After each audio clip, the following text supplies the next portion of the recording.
Evening and welcome everyone to our regular school board meeting of the San Felipe Duro CISD. This board meeting was supposed to have taken on February 15th. Due to everything that has happened with cold weather and everything else, we have to reschedule. Again, I'd like to welcome each and every one of you.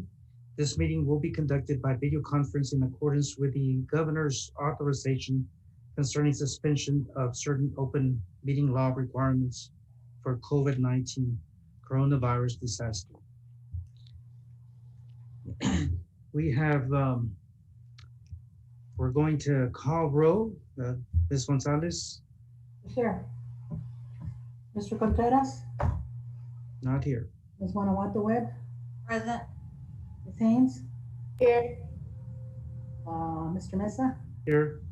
Mr. Overfeld? Present. Mr. Smith? Present. Myself.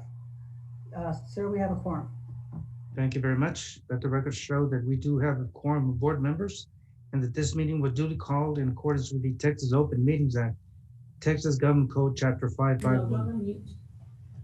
This time we will have opening ceremonies, again with a moment of silence for personal reflection, followed by the Pledge of Allegiance. Please stand.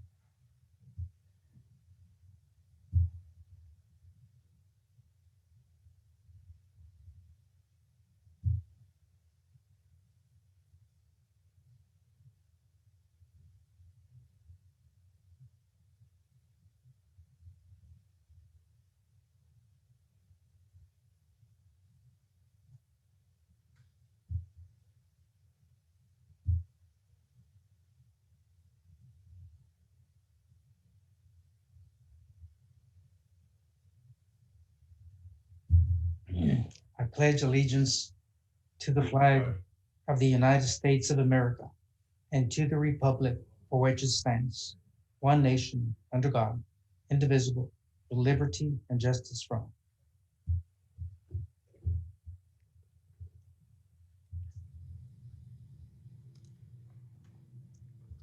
Again, as I mentioned, this is our regular meeting. Today, Monday, February 22nd. We are going to go into item 5, citizens to be heard. I do not have a name of anyone that has signed up. And the first thing that we have is a public hearing. Sorry, Mr. Mesa. Yes. I apologize. We do have 2 citizens that signed up, and the control room is ready to admit them in. Okay, I do not have the information, sir. We'll just have them introduce themselves, Mr. Mesa, when they show up. Okay. Okay. All right. So, Willard or Reno, if you can let them in. Do you know what is the topic? Taper report? No, sir. Okay. It's not. Okay.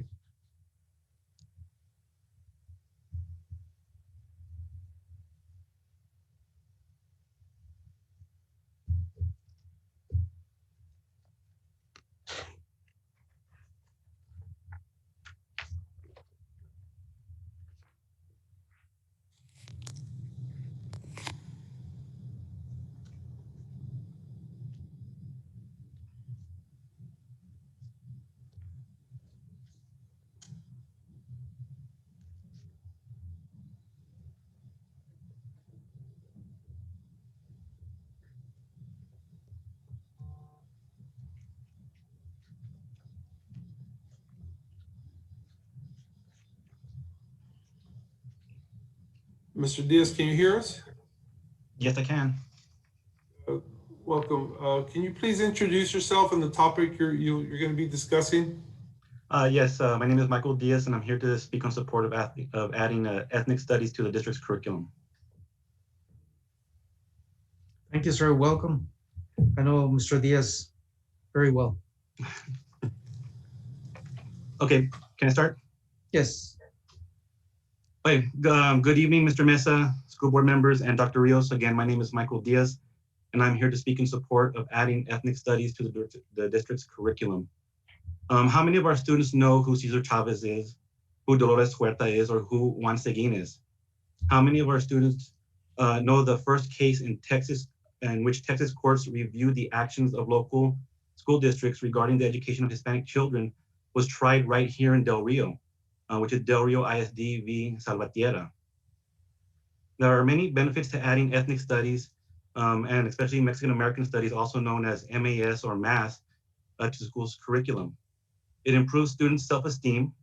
A study done by Celestial Zaldana of Claremont McKenna University shows that ethnic studies improves the self-esteem of students of that ethnic group. It improves cultural awareness. An appreciation for our cultural beauty will help students academically achieve and again develop a greater self-esteem. It connects students to their heritage. If we can get students to understand their roots, they will have a better understanding on how they fit on the historical map.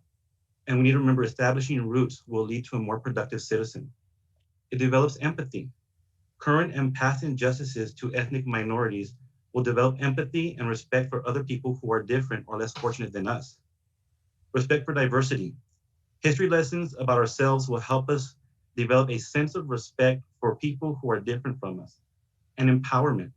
Mass empower students through academic achievement, history, and understanding of our culture.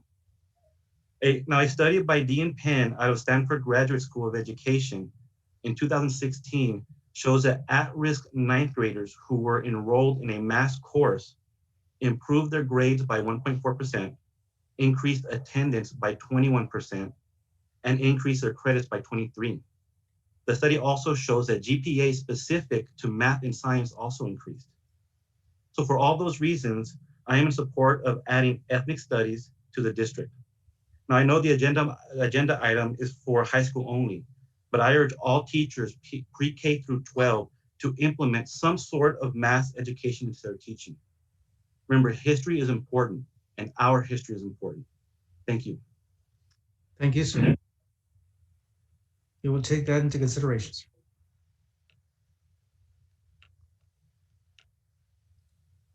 Mr. Russell, we have one additional, there's Mr. Castillo.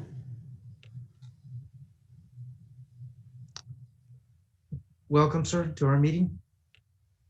I only have a first name, Gabriel.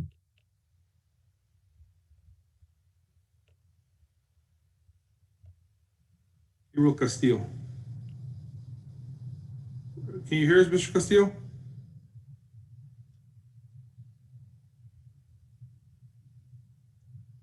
Mr. Castillo.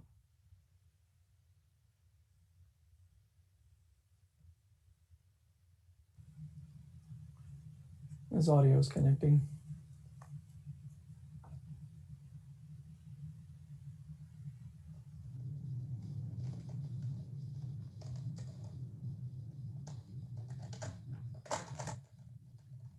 Mr. Castillo.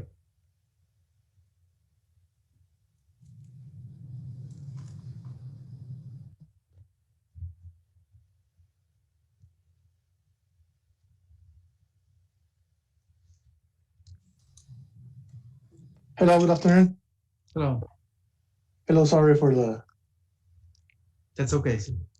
I know you had your mic muted. Welcome.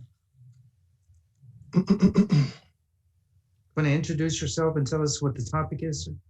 Yes, good afternoon. My name is Gabriel Castillo, HR manager for the company Homet Aerospace in Acuña and Del Rio. And I'm here today to present our Homet Foundation grant process in order to more people in the community, especially on the education side, knows about our education grant opportunities, so we can partner in the future with any NGO or any school area that wants to apply for our grants. Okay, can you see my screen? Yes. Okay, so this is a little bit history of what we've done so far locally. On the grant side, we are working since 2016, 17, and 19, working with the San Felipe Consolidated Independent School District with some grants for STEM, and also with the First in Texas NGO. We were part of the sponsor for the robotics event that was in place in the Rio. And we also are local with some sponsorships in the community, in sports sponsorships, cultural, etc. So we are pretty involved. Our plan manager, Mr. Ken Smith, is always very involved in the community in Acuña and Del Rio, and we always like to support the community in this type of events. As a little, education of what the foundation looks for, the location grant making, this is the bottom that we focus, is that basically we can support any grant towards education or community enhancement. In education, the Homet Foundation helps, or it's towards supporting science, technology, engineering, and math, what we call it STEM, workforce development, access, and diversity. And the community enhancement is a other part of local grant making that we can have some partnership with the community for grant opportunities. Why education? Education is securing a skilled talent pipeline in Homet aerospace communities. It's ongoing business priority. Address the STEM skills gap that we are facing. A best practice that we follow is Siemens, GE, Boeing Foundation, invest in STEM, reinforcing the connection between business and education. And also we're looking for deliver sustainable, meaningful impact to communities. So basically we receive every year, we receive a grant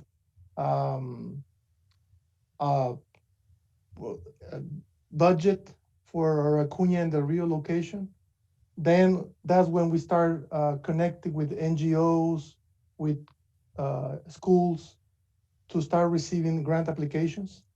Normally Q2, April, May, and June, we receive the grant budget, and we have those 3 months to start receiving applications from the organizations.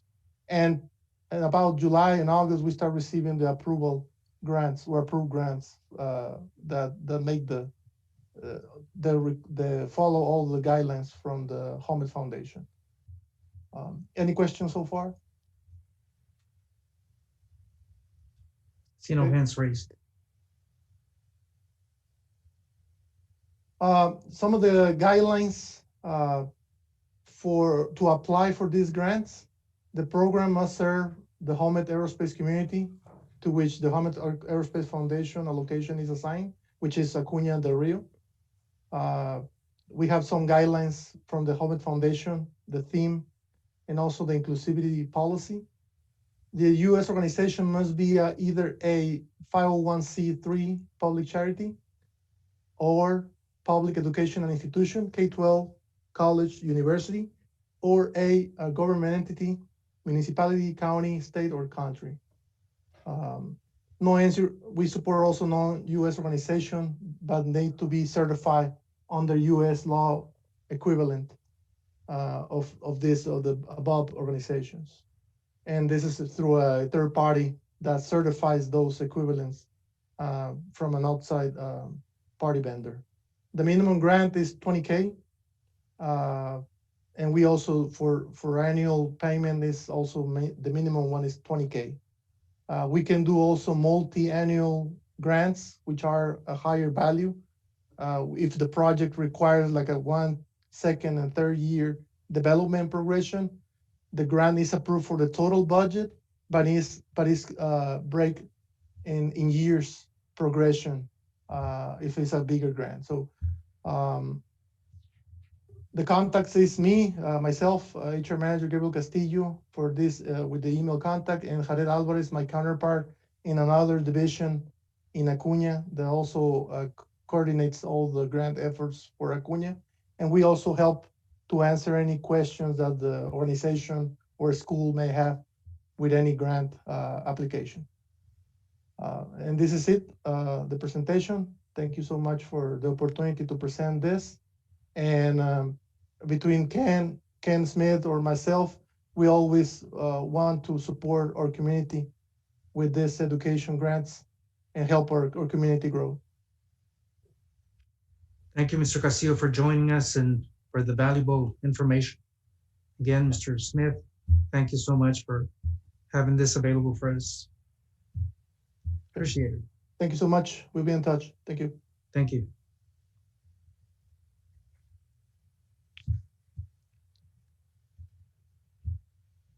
Anyone have a question for Mr. Smith or anything? Okay. Then we will go on to the public hearing. Again, the public hearing is on the Tpri report, which is the Texas Academic Performance Report in accordance with Texas Education Code 39.306. We have Saide Gomez. Mr. Mesa, Ms. Ida Gomez is going to make the presentation. I just wanted to share with the board that because there was no assessments last year, there was no accountability, there is no comparison data. Not only is there no data in terms of student achievement, there is no comparison data. Therefore, Ms. Gomez is going to present the new data for this past year. What is new to the report? If there's any questions on other data, we can certainly try to answer them, but just please know that we're limiting our presentation to only the new data and not what was presented already last year. So this is a report that was given to us? Yes, sir. Yes, it is. Ms. Gomez, are you ready?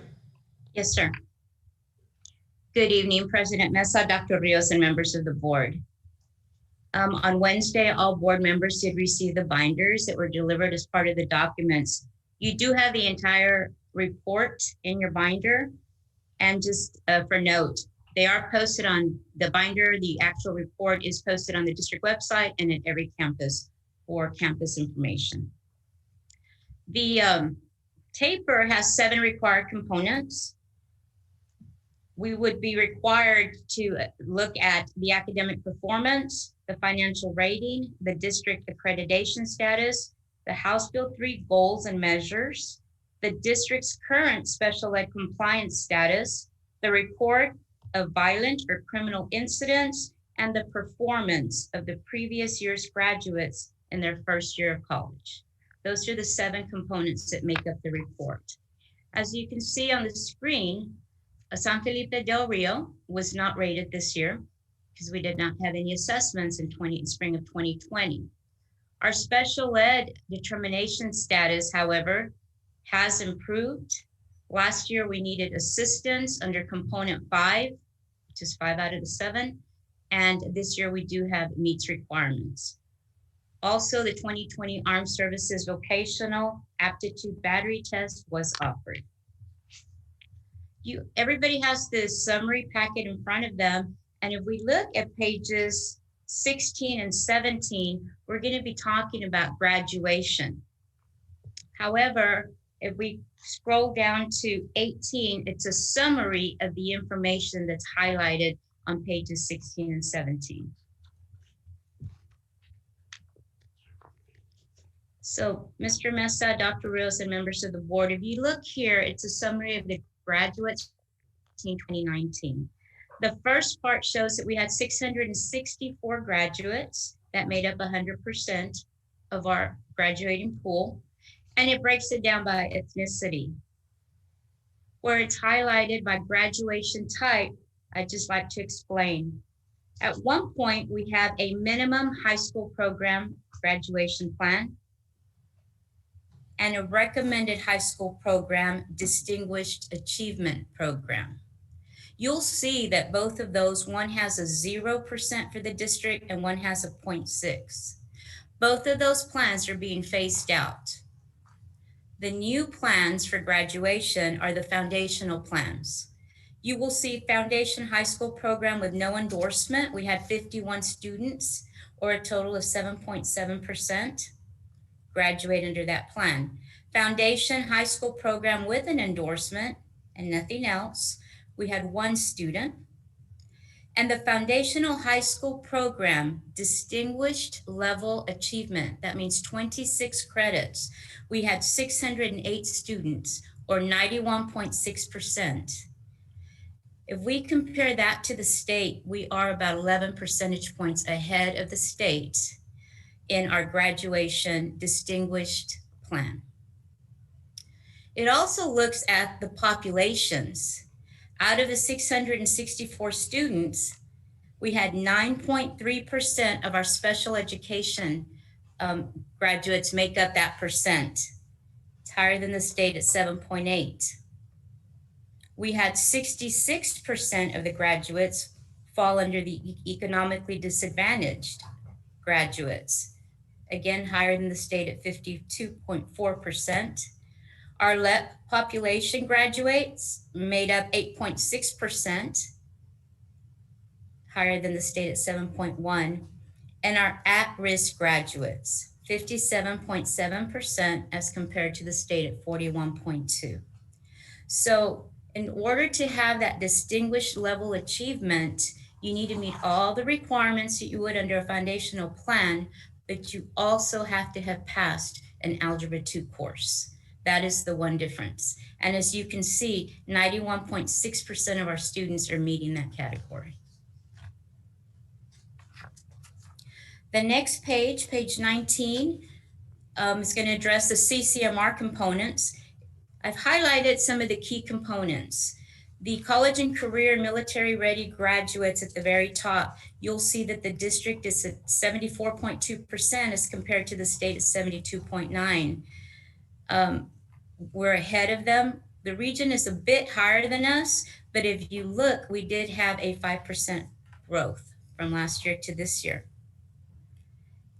At the middle of the page, you'll see the dual courses. We have a 45.2%. That is equal to the region, and it's twice, almost twice what the state has it at 23.1%. Further down, these are all the CCMR components, Mr. Mesa, and board members that were discussed when the region came down to train. An associate's degree, we're at a 9.3% as compared to the state at a 1.9% and the region at a 2.0%. That means that 9.3% of our students are graduating with an associate's degree in San Felipe del Rio.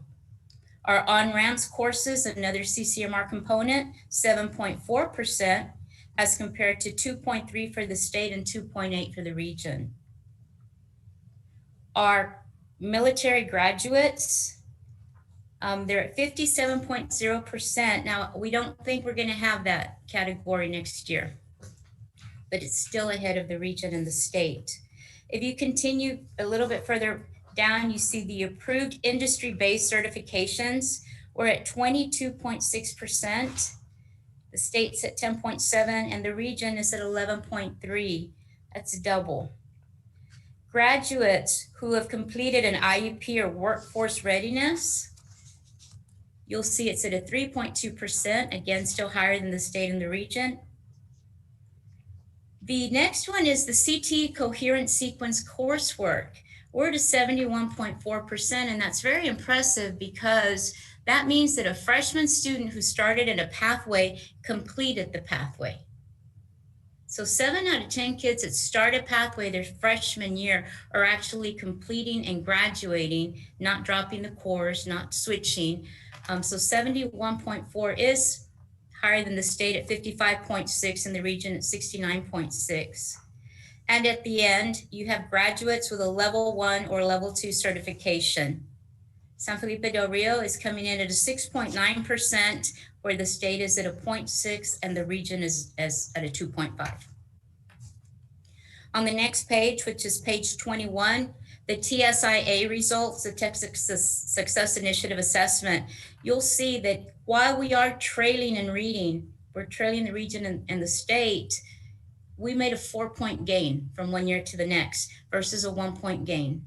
So 4 percentage points in 1 year is a large percentage. In math, however, at a 27.6, We are ahead of the region at 23.9 and the state at 24.7. And for both subjects at an 18.8%, we are ahead of the region, who has a 17.5 and tied with the state.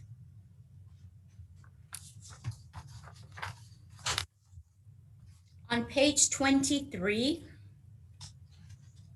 we're looking at our dual credit courses. And again, when you look at any subject, we're at a 59.6% compared to the region at a 43.2 and the state at a 44.6. That's a good 15 percentage points. English language arts, we're at a 40.8%.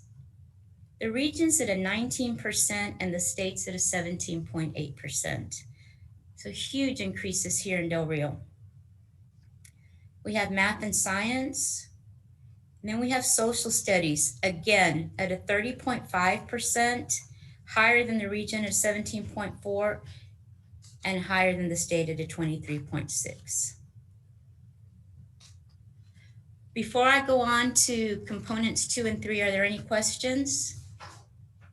Just a comment that this is very impressive. I think it looks great when we're ahead of the region and ahead of the state. We have a lot to be proud of. The fact that, again, a lot of our students are taking dual credit and they're meeting all the requirements, and we're graduating a large number of all students that we serve. I think it's a compliment that we need to be proud of.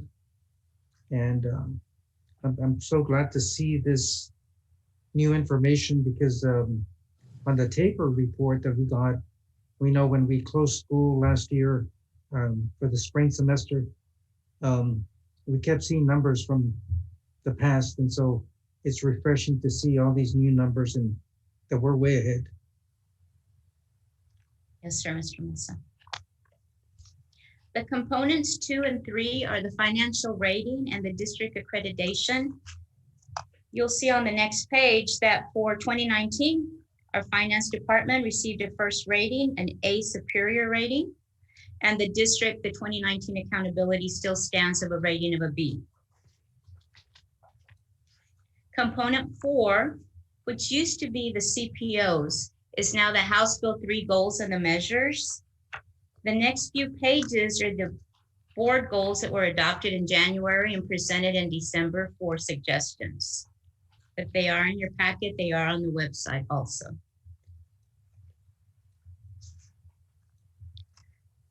The next component is component 6, which is a report of violent or criminal incidents. It's a very tiny report to see, but across the report, there's zeros across, except for Del Rio High School. We did have 22 felony controlled substance violations. In checking that data, most of it was vaping, things of that nature. It keeps us in the safe schools zone. We didn't have any kind of violence, anything of that nature to report.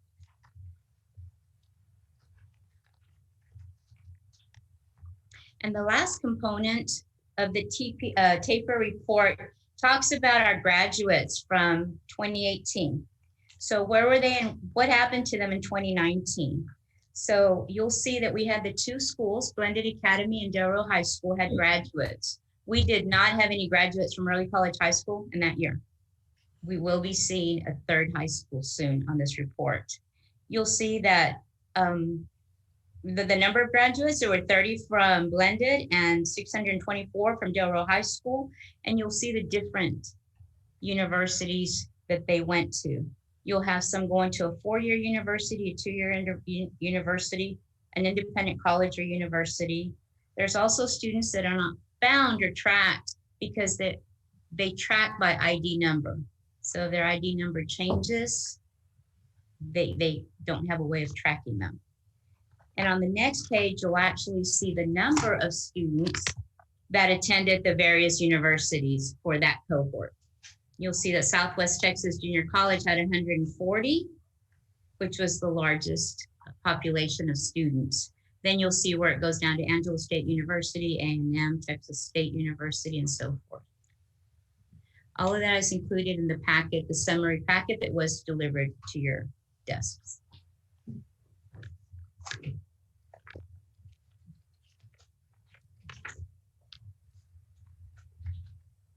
Questions for Ms. Gomez? Ida,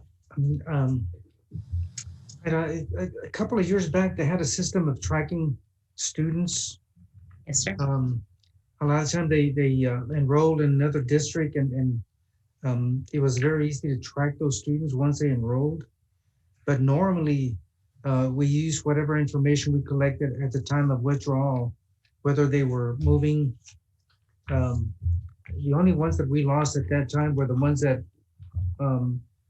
migrated back perhaps into Mexico and enrolled in schools over there. But the ones that indicated that they were moving to some other place, whether it's Texas or out of state, we were able to track those students. Is there not a system now that we can ask other school districts? No, Mr. Mesa, we have the T-REX system where we keep track of the students that went to other districts, but in terms of their academic success, we don't have that available at all. So we, from one year to the next, if they withdrew, we do not have that information. No, sir, we don't have information about their academic success after they withdraw from our school district. Because that's a big number. I just wondered.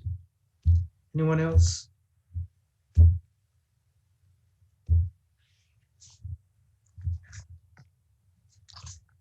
Then thank you, Ms. Gomez. Thank you, Mr. Thank you, Board. Dr. Rios, I don't want to close. This is a public hearing, and I'm sure that when you look at the Tpri report, we do have areas that were quite low, especially in the reading in the elementary. That's one area that I wish, that it would be better. And of course, we know that they have lost so much school since spring of last year. That whatever can be done, I know that you're planning and perhaps having some programs in the summer, but if there's something that we can do now to improve the reading and I notice that sometimes the scores are great until they get to 5th grade and then then they have a lapse there, especially in the reading. Mr. Mesa, Ms. Gomez is going to make another presentation that's required, and she's going to address some of our efforts in reading. So we'll have a chance to discuss it more in depth in one of the later presentations, as far as our current efforts. Okay, I had one more question in regard to the reading academies. Do we have everyone enrolled in those reading academies? Mr. Mesa, we have different cohorts. We have to get everybody through a reading academy, and we're well ahead of the state and the region, primarily because 2 years ago, we applied for a grant and we were just one of a handful of districts that was awarded the grant. So we were able to get a whole lot of our teachers trained. And then we expanded on that grant because our early childhood reading specialist, Michelle Gonzalez, leads cohorts here locally. So we're able to get to maximize the number of teachers that we can get in through, and we're well ahead of the required progress. Ms. Gomez, by what year will we have all of our current teachers completing the reading academies? The requirement, Dr. Rios, for kinder through 3rd grade teachers to be completely trained is 2023. So this upcoming school year is 2021-22, and then the following. We should have everybody completing, unless we get a huge influx of kinder through 3rd grade teachers, Dr. Rios. We have 120 as of this year, and we only have 40 more to go in the next year. We'll be well ahead of the curve, Mr. Mesa, and we have also visited with our principals about the importance of placing experienced teachers in the K-1-2 grades to continue to build that foundation. If we look at the Tpri report, like we just did, we see that we do really well getting students to graduate and doing well in our programs, but it is a whole lot of building. So if we could improve that foundation, those numbers in the years to come would only increase. So we're looking forward to that whole Reading Academy implementation and getting some of our stronger teachers in grades K-1 and 2. And I'm glad that it's being implemented because it was a big part of HB3. And of course, teaching phonics and teaching how to read is a prerequisite in the early grades. Are they being supplied with the materials that they need in regard to any supplementary materials for these academies? Absolutely, Mr. Mesa. And I notice on our spending, as far as teacher, money for instruction, in regard to the state, it was a little bit low. Yes, Mr. Mesa. Now, that's not to say that the money is not allocated. The money is there. However, unfortunately, because of the current situation, there has been less opportunity to spend. But we do have plans on how we're going to use a whole lot of that money to have a super strong summer school program, more inclusive than we normally have. And we will be presenting other measures to the board in the next coming meetings on how we can use that money to maximize the interventions for the students and improve the Tier 1 instruction. Yeah, and I'm not referring to this current year, but the Tpri report has information from previous years, and it was a little bit low compared to the state. Yes, sir. So whatever can be done to, I know that we're going to struggle as everybody is looking forward to getting our schools open with the lapse of instruction and again, everything that's going on with the pandemic. I just hope that we can bring them back up to par in regard to reading and math in the early grades. But I think it's great to see the scores at the high school improve quite a bit. Anyone else? Ms. Webb? I agree with Mr. Mesa and the report that Ida presented as far as the high school improving in different areas.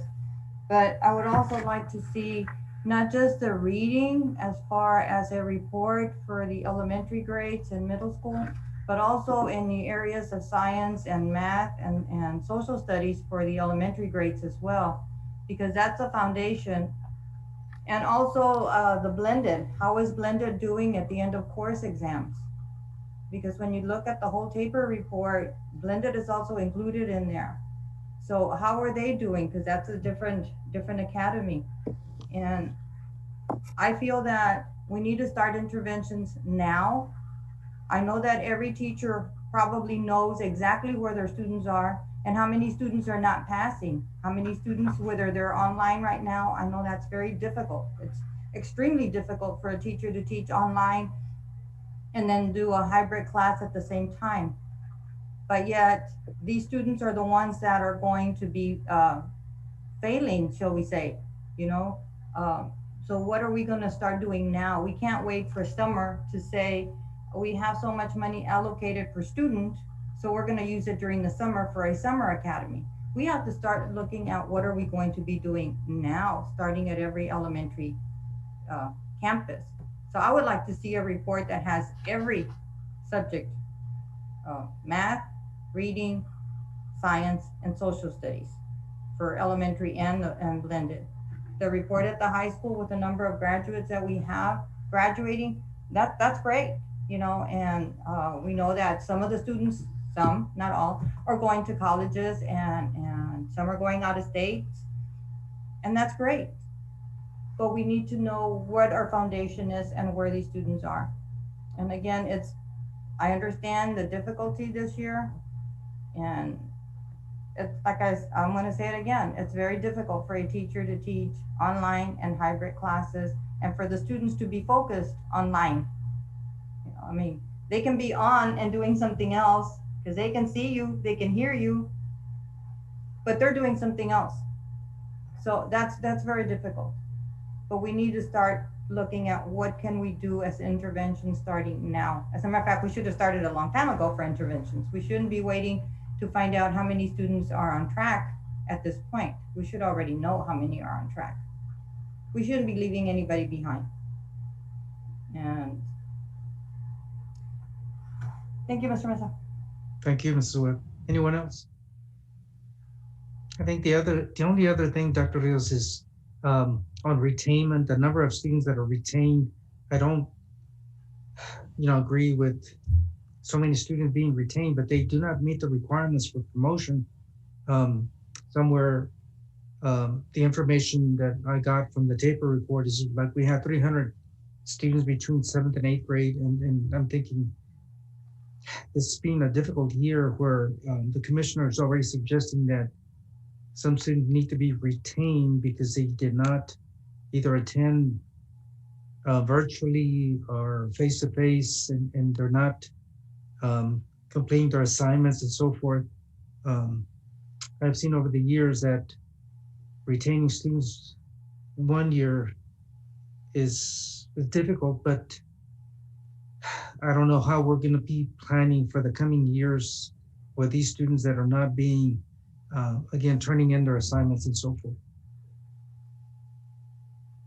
Yes, sir. We will present a summer school plan within the next 45 days, either in the March board meeting or in the April board meeting, but we're already working on that plan and who's going to be required to come to summer school. This year is very difficult, but there will be a plan, and there will also be a retention plan. So we hope that students use this second semester to improve their grades where they need to be improved. So, Dr. Rios, did you have the update with Commissioner Moran? No, sir. No. No, sir. He That was the first thing.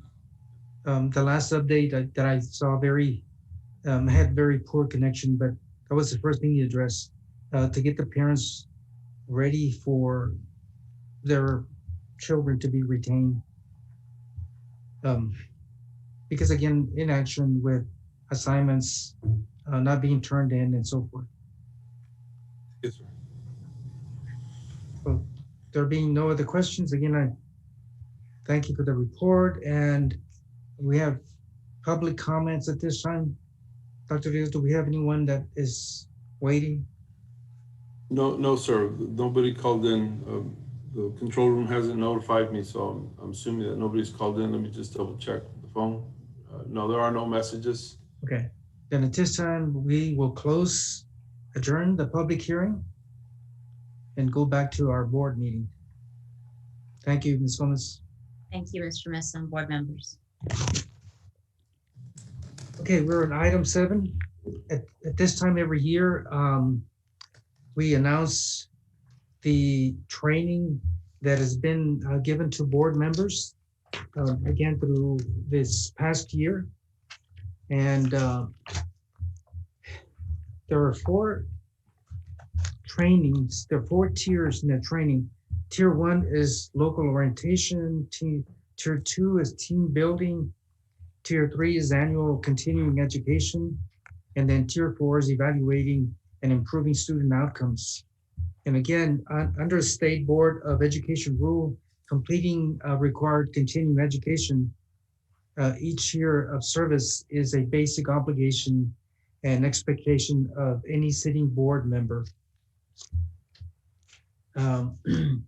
Again, I will announce, and I'm happy to announce that every member of this board has completed the board training requirements on the 4 tiers. And I'm also going to report that we have 5 board members that have exceeded the required continuing education training. Myself, Linda Guanajuato Webb, Diana Gonzalez, Amy Haynes, and Joshua Overflot, again, have exceeded in the training requirements. So thank you, board, for completing that obligation of training. Any questions?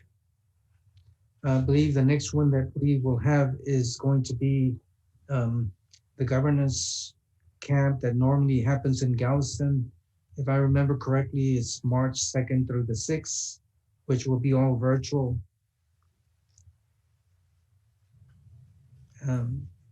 Anything else that you know of, Dr. Rios? Law conference, I think 2 of our board members attending the law conference, Ms. Gonzalez and Ms. Webb. We shared in the board update, Mr. Mesa, this past weekend, 2 opportunities for webinars. And as they become available, we will continue to inform the board. Also, just remind the board that if there's any difficulty in signing up, because I know that those links can sometimes be tricky, Ms. Hernandez is always available, as am I, if anybody needs any assistance. And all these provide creditable units towards the TASB training.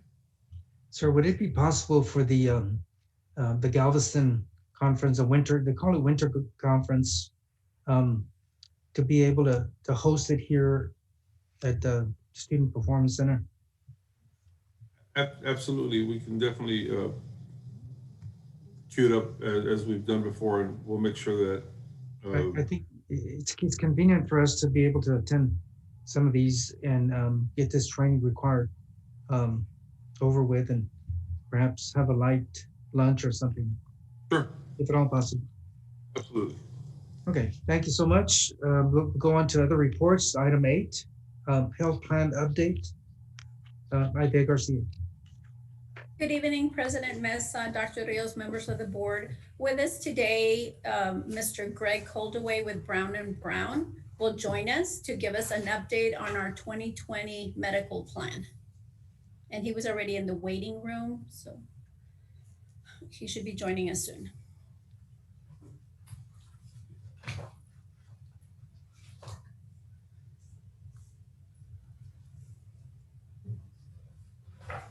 Welcome, Mr. Holdaway. When you're ready, I'll be shuffling through the. Great. Yeah, I'm ready to go. Welcome, sir. Thank you. Good evening to everyone. So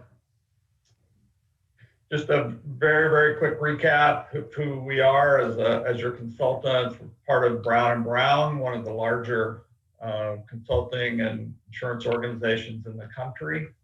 And very pleased to be working with Del Rio Consolidated ISD. Forward. We can advance, please. Sorry, it's not cooperating. Give me 1 second.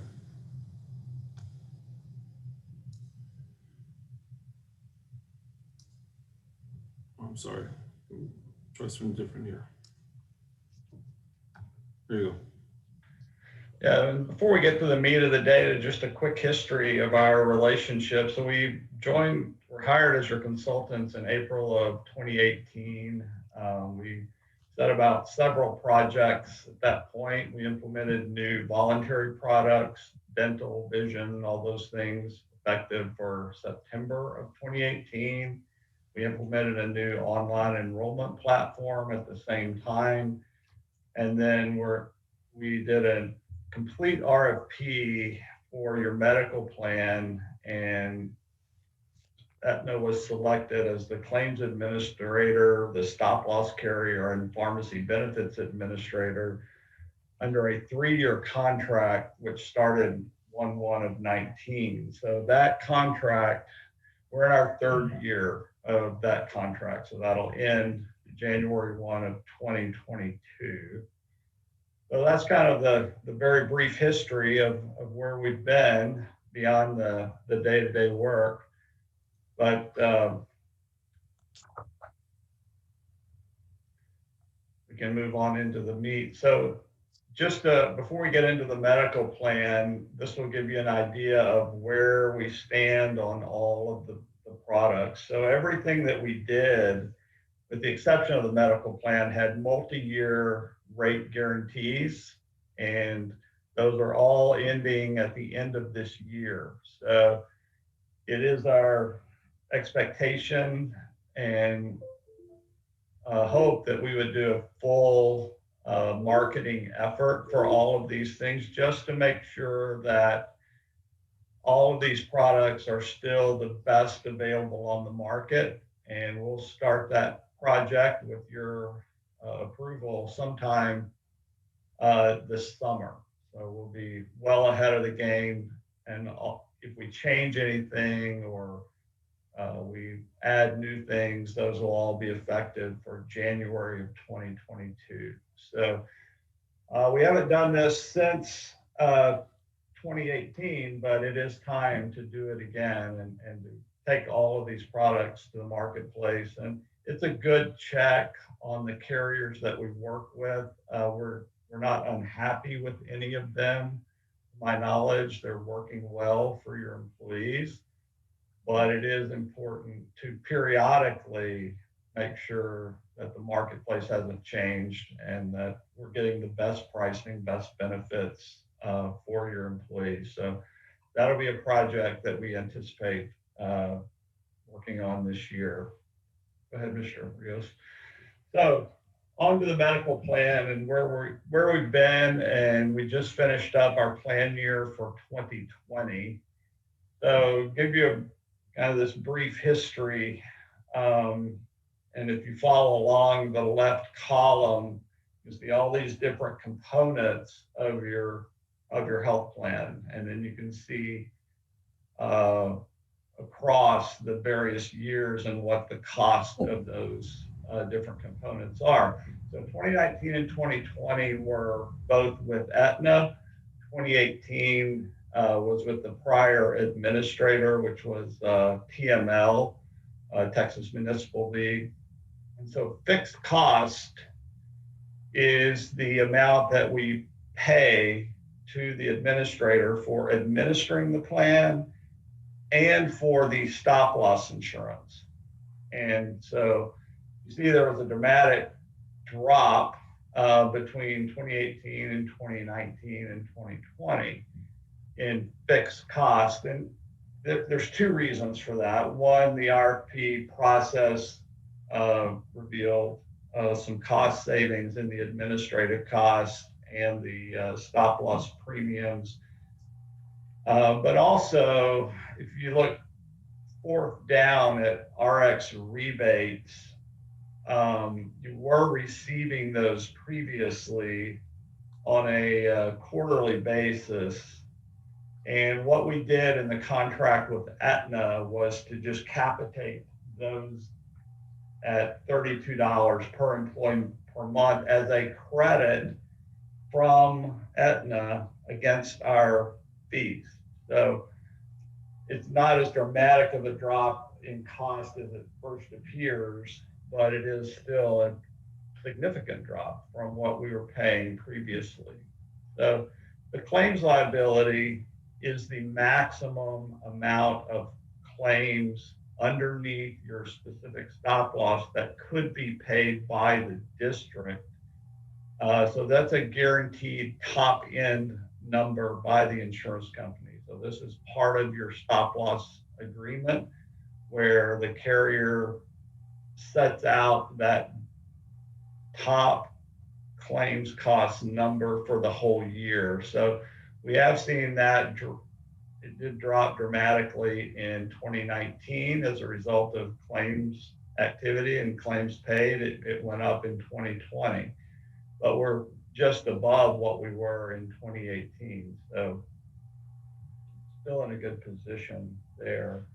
Actual claims are just that. They're the actual claims paid on behalf of your employees by the district. So in 2018, we paid $8.4 million. That went up in 2019 to 9.1, and in 2020, just about 10.8. And so that is a trend line that concerns us. It's not enough that it's not outside the norms. It is what other clients are seeing. It's roughly 10, 11% per year, which is normal medical cost increases. So it's not outrageous by any means, but it is a trend line that we want to work on and is concerning. And we want to hopefully in 2022 introduce some ideas that may reverse that trend. But we'll see what the market can do at that point. The RX rebates were what I described earlier. Rebates, pharmacy rebates or RX rebates are dollars paid from the pharmaceutical manufacturers themselves back to the pharmacy benefit manager, which is the organization that manages the prescription plan. So rebates were previously, as I mentioned, partially paid to the district. You didn't receive all of the rebates that were out there. The PBM retained some of that, but we negotiated with Aetna that they could retain those rebates and they simply give us a credit against our fixed cost of $32 per employee per month. So if you multiply that out, that's in excess of $500,000 a year in credits that we're receiving from Aetna based on the pharmacy rebates. And so that's why you see zero there. That is reflected in the lower fixed cost. The stop loss, net stop loss, you see that is zero across the board. Our stop loss on the specific, what we call specific stop loss, which is essentially the district's deductible or insurance for any one claimant during the year. That number is at $600,000. So all this simply means is we've not had a claimant in any of these 3 years in excess of $600,000. So that's good news. I mean, we haven't received any reimbursements from our insurance company, but that's not what we want. We don't want to have claims over $600,000. So we're always pleased to see that at zero. And so we have net plan cost. And net plan cost is simply fixed cost plus your actual claims. And it's really the all-in cost number for the district. So we had a claims liability that's higher, but we didn't reach that number. So we just look at what our actual costs are. So 2018, about $8.99 million, 2019, 9.5, and 2020, about $11.1 million was total plan cost. Plan revenue is the amount of money that the district itself is budgeting and contributing towards the health plan, plus contributions from the employees or their dependents. So this is a combination of both of those things. The vast majority is the district's contribution to the plan, but dependents also contribute to this number. So 2018, you'll notice, is quite a bit higher than the next 2 years. And the reason for that is that in prior years, 2016, 2017, there were some pretty good deficits, meaning that the plan cost significantly more than the district was contributing to the plan. And so those created some deficits, and the district at that time made a decision to contribute more to the plan in 2018. And everything got stabilized, and you've been able to back off of your contributions in 2019 and raised it a little bit in 2020. So plan revenue is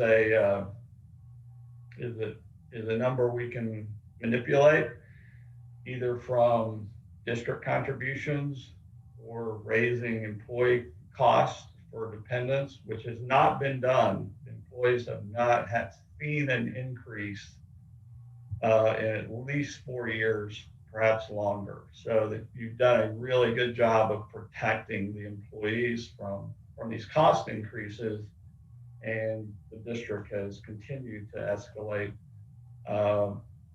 their contribution to meet the need and to meet the funding requirements for the plan. So employees have been protected. So to explain a little bit about what we see it was a pretty good increase between 2019 and 2020. And this is really the explanation. If we added up all the claims for folks over 25,000, in 2019, that amount was 3.1 million. In 2020, it was 5.1. So just right at $2 million more in what we call large claims year over year. So what that tells us a number of things. One is that it's not simply overutilization, meaning people utilizing the plan more than they should, but it's just more people that are pretty sick. So you're going to have years like that periodically, and those people are grateful to have the plan to protect them. But that $2 million swing is more than the increase from 2019 to 2020. So it's really that increase is almost fully explained by the large claims. So what we're projecting in 2021, the fixed cost is pretty easy to project. We know those numbers, and we know the enrollment. We know how many people are on the plan, so we can calculate that pretty closely. So we know what that is. We know what the claims liability is, because that's a component of our stop loss contract. We can calculate that. The projected actual claims is more squishy. It's a number that we think is reasonable, just based on looking at the historical data, but it is just a projection. So if we are correct, or pretty close to correct with our projected costs, then our net plan costs should be just over 12 million. Our plan revenue projected at current funding amounts should be right over 11. So even our projection is that there'd be a deficit for 2021 of $1.1 million. So certainly need to be aware of that, understand that if that turns out to be the case, that those dollars have to come from somewhere, and we'll work with Dr. Rios and the team to calculate where those dollars are going to come from for 2021. So this is what we anticipate working on, in addition to the daily work that our team does with your district. Number one, I think we should do a competitive quotes for all the non-medical products, the dental, vision, life insurance, disability, all of those things have rate guarantees ending at the end of 2021, and would certainly suggest a marketing effort in those. The second thing is we should do competitive quotes for our third-party administrator, our network, our pharmacy benefit administrator, and we should explore an unbundled approach to all of those things. So currently, it's what we call a bundled product. It's all with Aetna. Aetna does everything. Aetna is the administrator, Aetna is the network, Aetna through CVS Caremark, which actually owns Aetna, is the pharmacy benefit administrator. I'm finding some value and perhaps looking at unbundling that, having one administrator, having a separate pharmacy benefit manager, looking at the best network option or non-network option, as the case may be. So we'll, with your permission, we'll do an RFP for all of those things and look at it under every conceivable scenario. So it could remain bundled, could be with a different administrator, or we'll give you options of some unbundled approaches to this as well. So those are pretty big projects, and we look forward to working on those with you this year.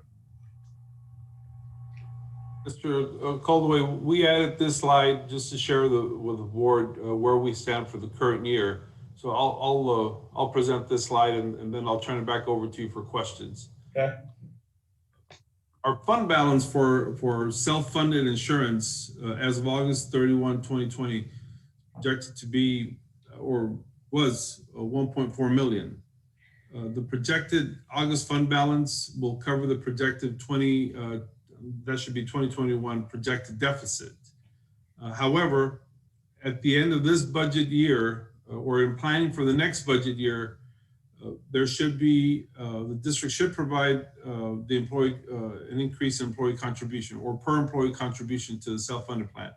So this coming June, when we approved the budget for the 2021-2022 school year, the board should expect to contribute more on behalf of each employee, not for the current year, because in the current year we have enough fund balance, but to be ready for the future year when we may not have enough money in the fund balance to cover it. So we're okay for this year. If board members will recall, 3 years ago, I shared it with the board that we should be okay for the first, second, possibly the third year because of the increased contribution and how Mr. Coldaway and his team were helping to protect our fund.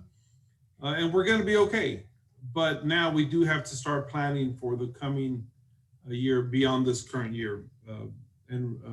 Working with Amy Childress, we'll be ready to do that. So any questions from the board? I'm happy to entertain those. Yes, Mr. Coldaway, I have a question.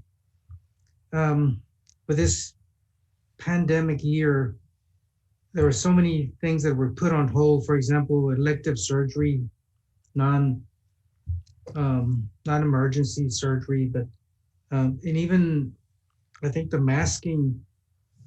What I have seen just by personal observation has been less people getting the flu, for example, because we're masking and we're preventing things like that. But how is it going to affect those numbers, and those, can we take those numbers as being pretty accurate? Yeah, so that's a really great question. So when we look back at 2020, the claims cost, I look at it on a monthly basis, review it with your staff every single month. And what we saw is that March and April were dramatically down. They were about half for the very reasons you suggested, is that there were not any elective procedures being done during those months.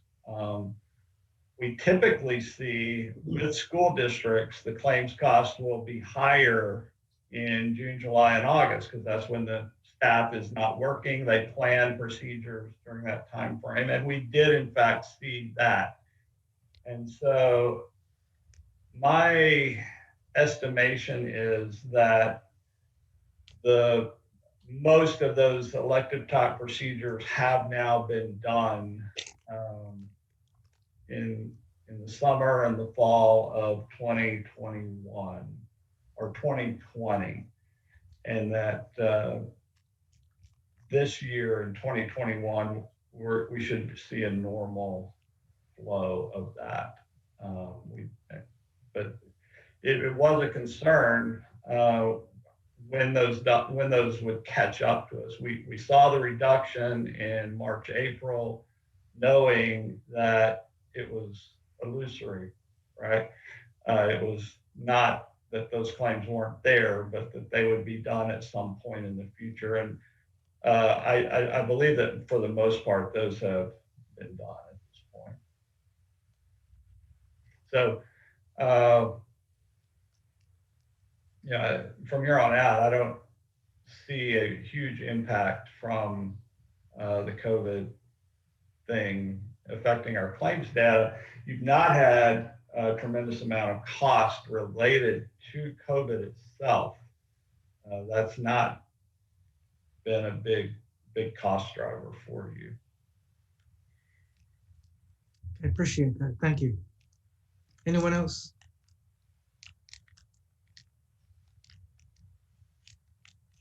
I see no one with their hands raised. So thank you again, Mr. Coldway. Yes, sir. Thank you for the opportunity, and we look forward to working with you this year. Thank you. Thank you, Greg. Dr. Rios? You, Mr. Mesa, we're ready. We'll continue with the next presentation. It's also Ms. Garcia. She's going to present the calendar options for the. Yes, I just wanted to, again, just reassure board members that I think we were looking at this health plan and getting updates, and we realized that there's going to be a point in time where the contributions from employees are going to have to go up, and I think we are at that point that we're getting real close to it. But we've done everything to help our employees, and I'm glad that we have not had increases for the past 3 years or so.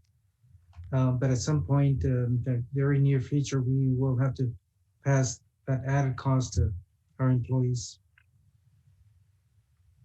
Okay, next report that we have is it's 8B, discuss the process and options for the San Felipe Duro CISD school calendar. Ade Garcia.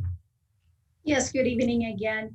As you're aware, every year the District Planning and Decision-Making Committee meets to come up with options for the school calendar. This list here that you see is everybody that is in the committee.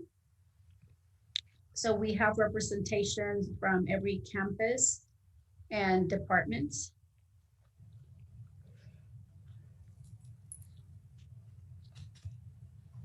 When we meet, we do have some parameters that we have to process with.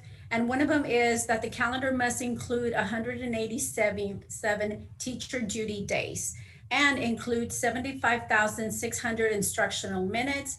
And from those minutes, we can include 2,100 to be considered waiver days. These waiver days are for any type of professional development, but they have to be during the instructional time. So it can be before school starts. It has to be once the students are in session.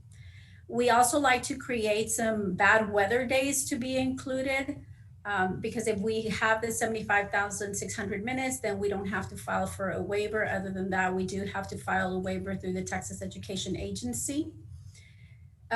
Texas Education Code 25.0811 states that schools begin before the fourth Monday of August, but because San Felipe Del Rio is a district of innovation, we do start earlier.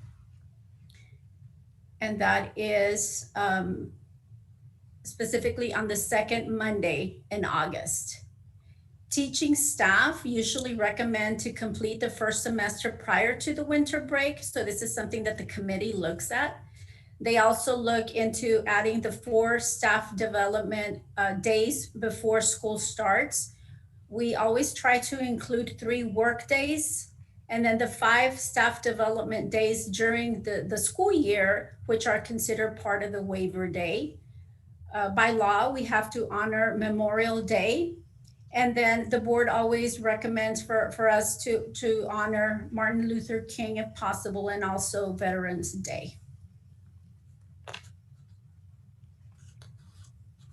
So on these two calendar options that the committee recommended, it provides all of these holidays. So we have Labor Day, Veterans Day, Thanksgiving break from November 22nd through the 26th, our winter break, December 20th through the 31st, Martin Luther King, spring break, March 14th through the 18th, and the junior college already set out their schedule and it does match with these days. Good Friday, Easter Monday, and Memorial Day. For the waiver days, we use the RTI planning and training days. So this allows principals to meet with their departments or cluster leaders to go over benchmark data.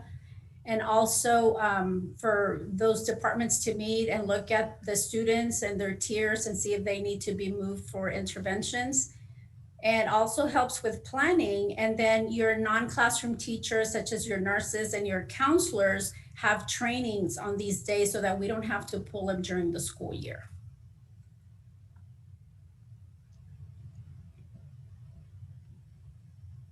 This is calendar option 1. It is kind of small here on this presentation, but we did include a copy that is there next to your computer.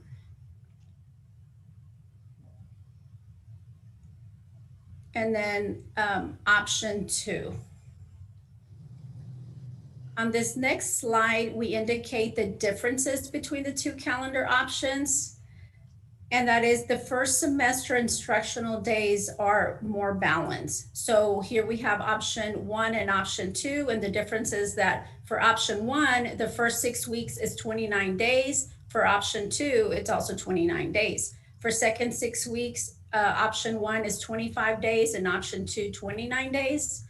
For option 3 is 33 days and option 2 is 29 days. So as you can see, the option 2 is a little bit more aligned. However, on option 2, the second 6 week ends on a Thursday, and then the RTI falls on a Friday, and most of the other RTIs fall on a Monday. And those really are the only difference. It was difficult for the committee to come up with a second option because they really liked this option because it has everything that we're looking for the students and the teachers.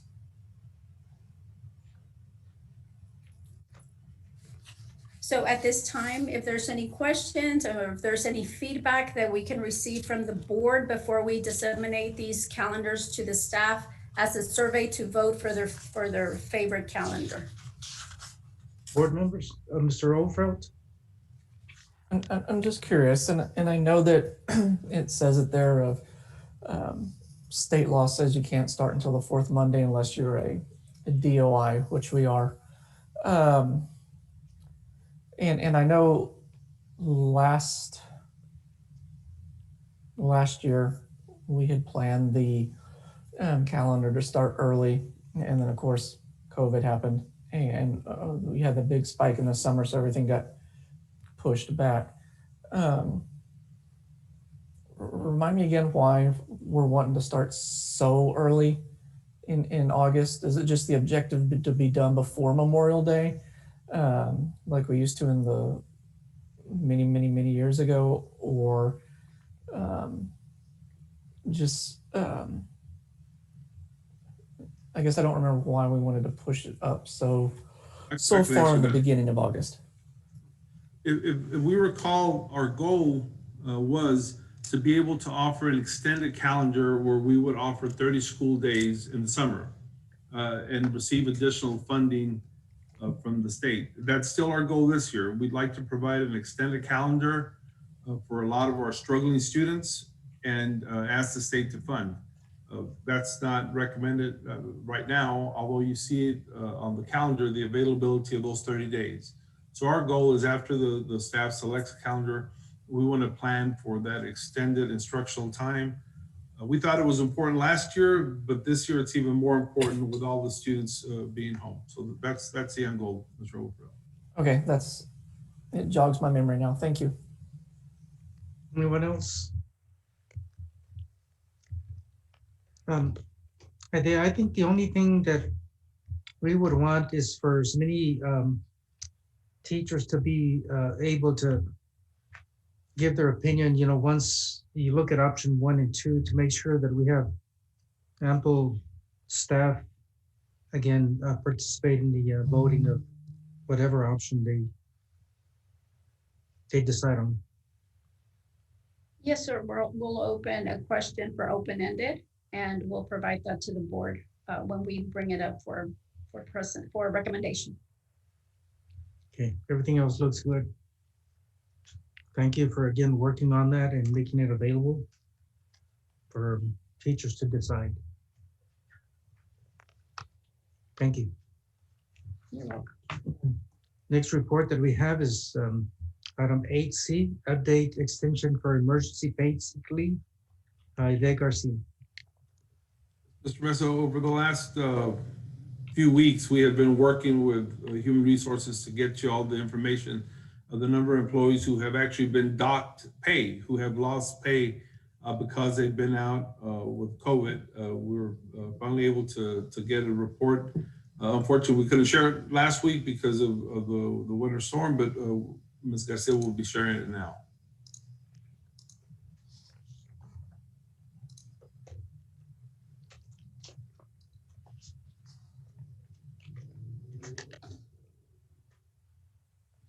So this first slide indicates that there was a total of 8 employees that have been docked for a total of 44.5 days.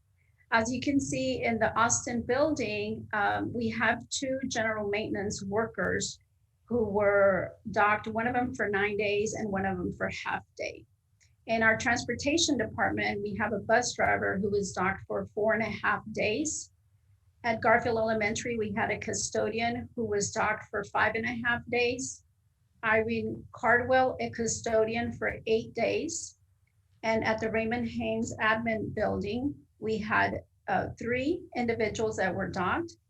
We had 1 aide, which was docked 10.5 days, another CNA for 3 days, and a diagnostician for 3.5 days, for a total of 44.5 days docked for these 8 employees. Through the board communique, we did send a letter from the attorney stating that the Texas Constitution prohibits the district from creating a new paid sick leave entitlement and applying it retroactively so as to reimburse employees for unpaid leave already taken after the exhaustion of the FFCRA leave and extension leave, as well as paid time off. However, they say the board could decide to grant new leave on a prospective basis should that be desired.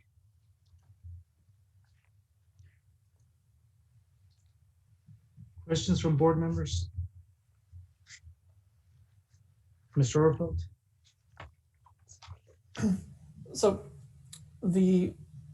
like you'd said in the presentation, these docked days or hours, as an example, the critical needs aid at the Raymond Haynes complex, 10.5 days.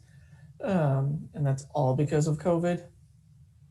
Yes. It was strictly COVID. Do we know if it was because they were positive or someone in the house was positive, therefore they were having to quarantine with them doing that? Do we have that kind of breakdown, or is this just based on the individuals were positive themselves? And what I'm getting at is, 10.5 days, even 4.5, 5.5, if they were having to quarantine at home and stuff, that was definitely way out of their control because that's what CDC guidelines are and that's what our guidelines are. And then, if they had it, well, obviously, there's no way around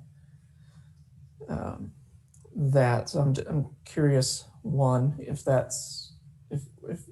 we have that breakdown, and then 2, and this is out there, did the lawyers provide the specific amendment statute in the Texas Constitution that says we're not allowed to do it in that update? Yes, so to answer both questions, Mr. Oldfield, the first question is that information is available. The Human Resource Department had to look at everybody case by case to determine the history of the days they had taken. So that information is available, and what we saw, we don't have the summary right now, but it was usually a combination where somebody took leave because somebody in their house was positive and they became positive, and it accumulated. So you're going to see that it's oftentimes it's a combination of all the reasons. And then on the letter that I provided in the board update 2 weeks ago, the attorneys did cite the specific statutes in state law. Now, they also advised that if the resolution that was passed by the board last month was an extension of the existing federal statute that provided for those 10 days. It wasn't the creation of a new pot, of a new bucket of days. Now, if the board chooses to do that, we can work with the attorneys to provide a policy for the board to vote on, but there aren't examples out there because I haven't seen any that other districts have done. Doesn't mean they don't exist. It just means that I haven't seen it. But I'm sure that the attorneys could research to see if any other districts have done something. I know that the group of 20 superintendents that I belong to different chat groups with, I haven't seen evidence of it, but if the board wishes, I could have them review something. Okay, and I'll just give my opinion, Mr. Mesa, on this. I know it's just an information item. There's no action or anything like that. When we look at that list, these are hourly individuals that when you compare what they get paid hourly to our teachers and counselors and stuff like that, 10.5 days hurts. And we know that in this current environment, economic environment, in almost a year now since shutdown, we know it's difficult to survive on that. And then given what just happened this past week,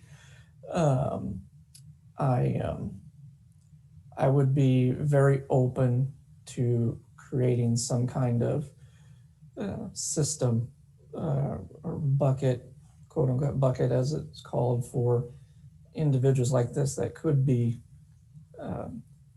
compensated because of the financial situation we're in. So I'd like to see numbers on it eventually, hopefully soon. So that's my thought. Thank you. Thank you, Mr. Orfeld. Anyone else? I just want to comment again, just to keep that in mind that we do get a rebate from the buy board.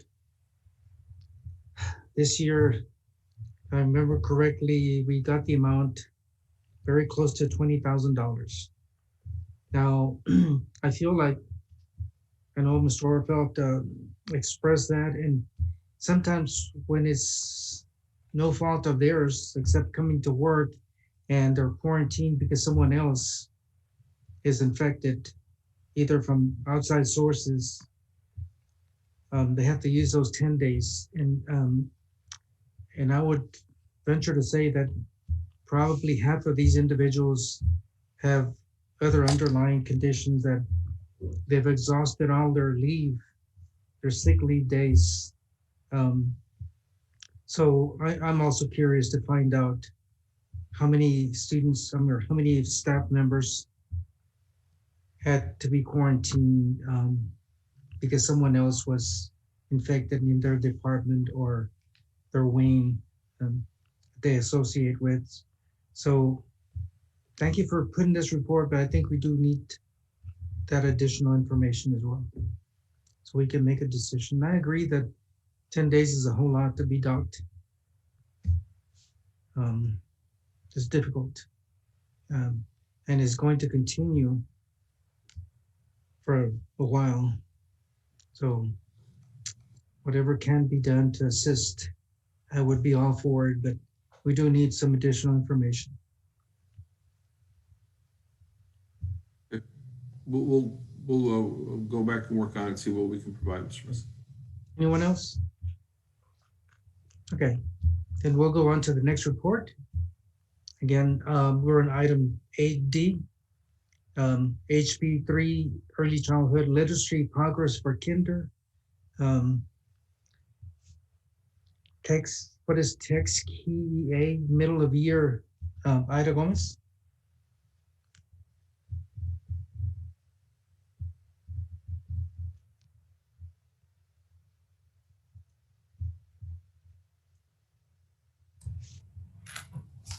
Good evening, President Mesa, Dr. Rios, and members of the board. As part of the House Bill 3 requirements, there is a presentation due to the board every month on any component of the early childhood or the CCMR goals. Today, we will be presenting the House Bill 3 Early Childhood Update, and this will be the Kinder middle of the year report.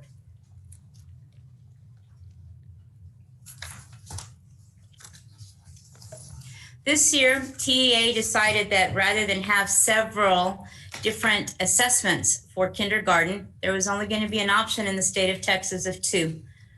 For many years, we've used Tpri in kinder through 3rd grade. This year, there was only 2 choices. The TXKIA, which is the Texas Kindergarten Entry Assessment, or the M-Class. They both cover all the required domains, and they're both available in Spanish. Our district chose the TXKIA. Both of these assessments meet the following requirements. They assess and monitor the literacy components that are required by Texas Education Code 28.006 to identify students at risk of reading difficulties. But in addition, both of these assessments serve as a screener for dyslexia tendencies. This allows our districts to begin interventions earlier than in previous years, as per TEC 38.003.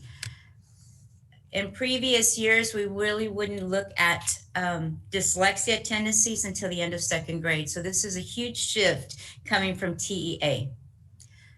This year, we have 654 kindergarten students.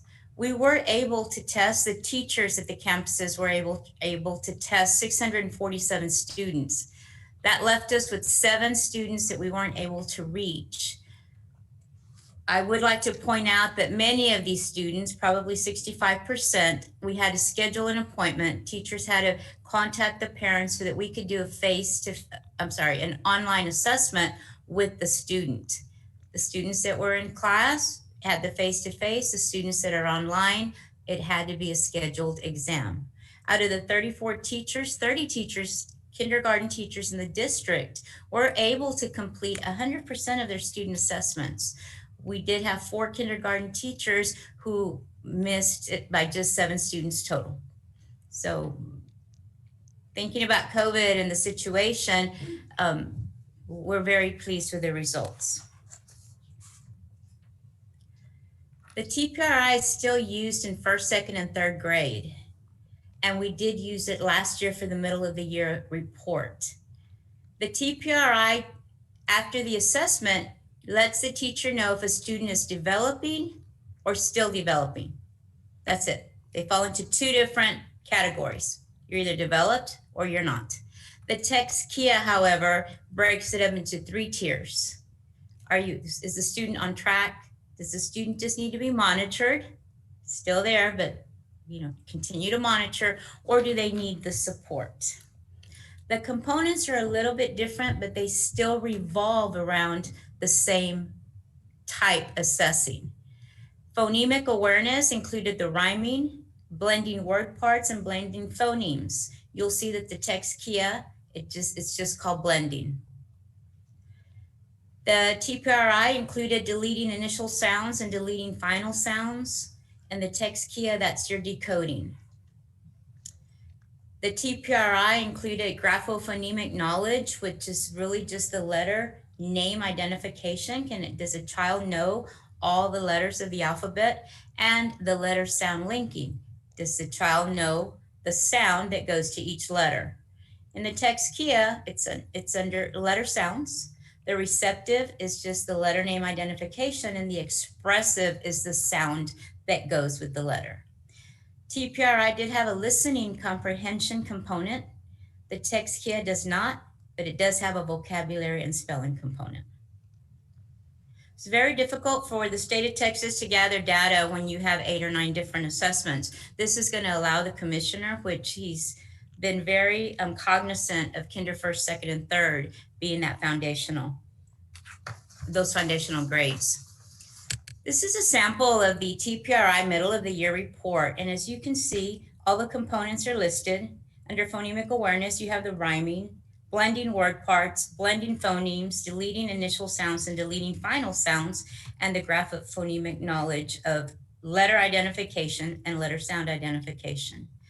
The hard part is when you look at the report, as mentioned, for instance, in rhyming, out of 299 students, 299 students were still developing, which was 46%.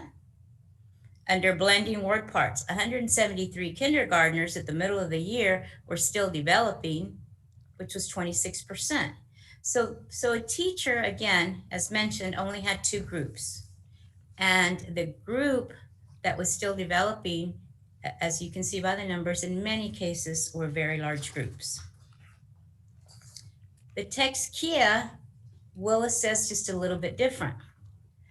The text Kia actually has a maximum number of questions per each of the categories. For instance, vocabulary has 13 questions. Spelling has 19 questions. Letter sounds has 5, and letter sounds expressive has 4. Blending has 11, and decoding has 13. That's it. That's the students is going to get 1 through 13 for vocabulary. The Tpri kind of continued. The more you knew, the longer the assessment, and you just kind of kept going. This assessment has a certain number of questions. You'll see right there that Buena Vista, for instance, in vocabulary had an average of 6.06. However, every teacher gets an individual report, and as you'll see towards the end of the presentation, there is a parent report explaining this assessment. This report is a middle of the year report for the district. So for instance, we can look at it and say that in vocabulary, 46% of our kindergartners are on track, while 8% will have to be monitored, meaning they probably made a 70% or better, but it's very borderline. While 46% of our students scored below the line for monitoring and will need support. Very easy to read, much easier. It does tie it into 3 tiers, tier 1, tier 2, tier 3. Teachers know to look at that support category, but also monitor that tier 2.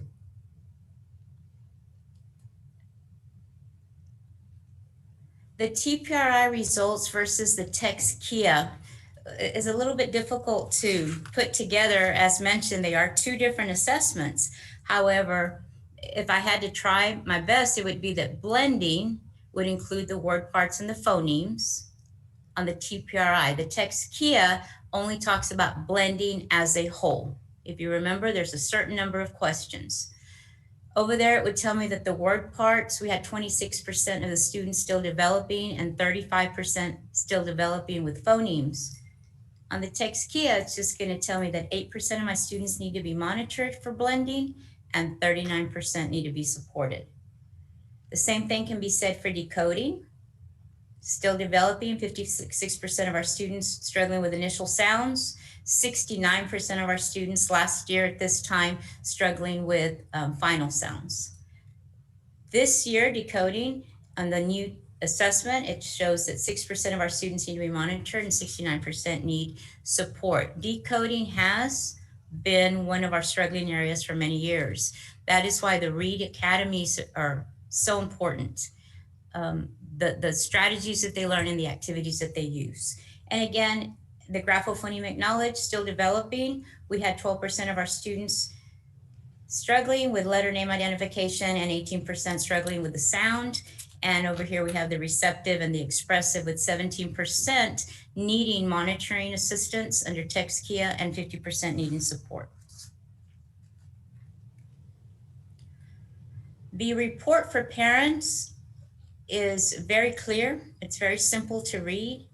The second page where it says perform in progress, it shows you exactly 2 out of 13 questions, or 6 out of 19 spelling, or 3 out of 5 letter sounds. Teachers are able to input comments. It is in English and Spanish, and it's something that's just generated when the teacher finishes the report. Nothing that they have to put together. It will automatically print this out. Teachers can save it. We can upload it either on the parent portal. We can send it via Class Dojo, any method that we can use as an attachment to get the information out to parents. In working with principals and them working with their teachers, we're asking what kind of intervention strategies and activities are you using? This is a difficult time, and when we're aware, however, we still have to continue to intervene effectively. Teachers are tutoring with small groups online, pulling in synchronous instruction during the day for 20 minutes to go over phonemic awareness, for instance, to go over blending or decoding. Face-to-face teachers are utilizing the partitions to have small group instruction. Very safe to students, but they are having to intervene. That is what this entire program is about, small groups. Using break rooms to work with small groups. Instructional aides are also working with small groups. We have many resources. We did have a grant for 3 years, $1 million grant, and probably 95% of it was spent for teacher resources.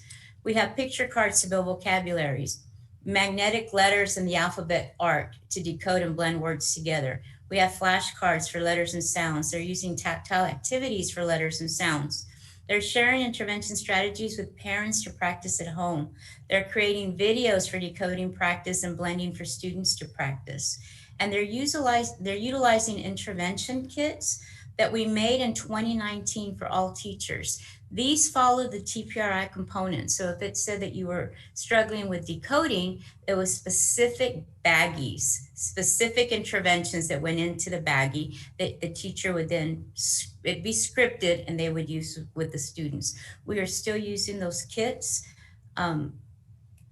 Every strategy has several activities that go with it. So our instructional aides 2 years ago really helped us, and we still have all of those in file cabinets, in teachers' classrooms, and available for use.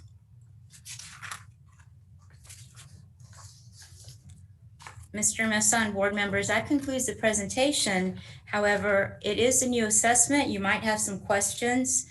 Our teachers were trained in the fall.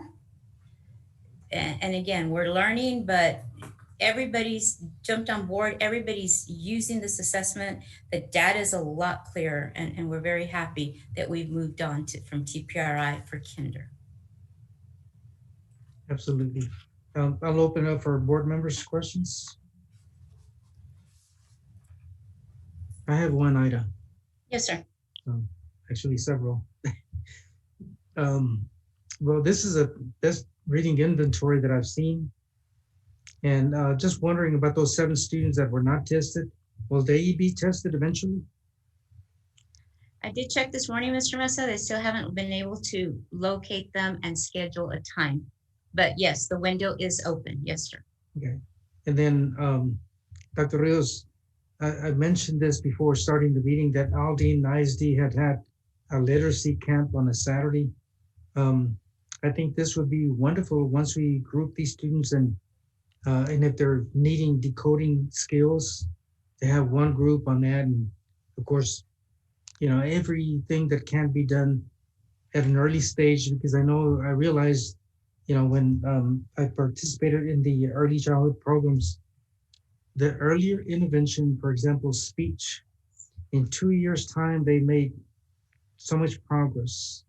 And I'm glad that dyslexia, for example, was tested in 2nd grade. It can start now. But questions come to my mind, for example, that they have to be tested for vision, for example, and we used to have groups that would come in and do the vision test, Lions Club and so forth. And with this pandemic, I'm sure that everything is stopped. Can anyone elaborate on those, I want to say, either tests that have been done for vision or any type of activity to make sure that their vision is adequate for learning, because sometimes they need glasses and they don't even realize. So I am aware of different screenings that are going on. Why don't, let me work with Nurse Limon to get a summary of the screenings that we usually hold and the screenings that we've been able to provide. Now, granted, most of our efforts are on the COVID screening right now, but I'll get a report to you of what is required or what has been required and what we've been able to do. Yeah, I know in the past they would come on campus and they have a large group of volunteers to do that. But I'm glad that we have this reading inventory that can be a very useful tool for providing those areas of need for these students. And as I mentioned, Aldi and ISD at that literacy camp, and I hope we can look into it and see what we can learn from that. Yes, sir. Thank you for that. Okay, Ms. Webb had a hand raised. Yes, thank you, Ida, for the report and the number of teachers that completed the assessment. That makes a big difference as well. But I find the support, the students that still need support, to me, that's very alarming, because if we tested 647 students and yet we have 46 in vocabulary that still need the support, and then when you look at decoding, you have 69% that still need support. I wonder how many of these students attended Head Start or pre-kinder that are in that group, or how many did not. That would be an interesting report to look at, because this is a mid-year report, as I understand, middle of the year. So most of these students should be on track. I would say more than 90% of these students should be on track. And I know that for kinder, it's very difficult for them to be online. Very, very difficult. Because they can be online, they can be looking at you, but they're listening, but not really listening. So I know that it's very difficult. But if we can find out how many of these students either attended pre-kinder or Head Start, and how many of them are still in need of support, because that will give us an indication as to, we have to start looking at pre-kinder and what are some of the things that we still need to work on so that these students are on track. Now, if everybody that needs support did not attend pre-kinder or kinder, then what are some strategies that we can start having, not just camps for these students, but maybe training camps for the parents so that they in turn can help the student at home. And just having students go on a Saturday, sometimes it might be helpful for them, but if the parents don't know how they can help at home, that defeats the purpose sometimes. So I think it's a combination of both, training parents as to how they can help. And even if we select one or two of the items that parents can help with. So, because I mean, to me, that's very alarming if these kids are already in the middle of the year and they still need all this support. Thank you. Thank you. Anyone else? Okay, thank you so much for that report.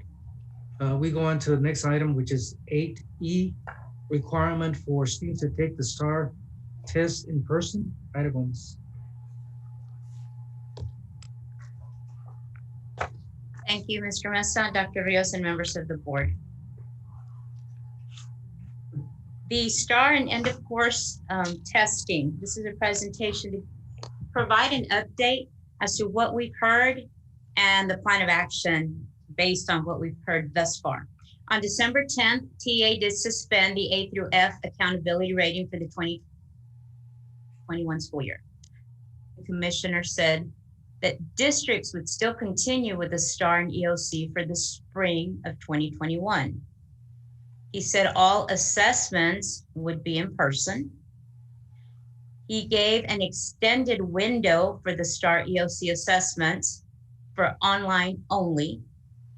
And he said that districts would have to have a communication plan in place to encourage as many students who were able to participate in the assessments on campus to come in. These would be students that are normally online.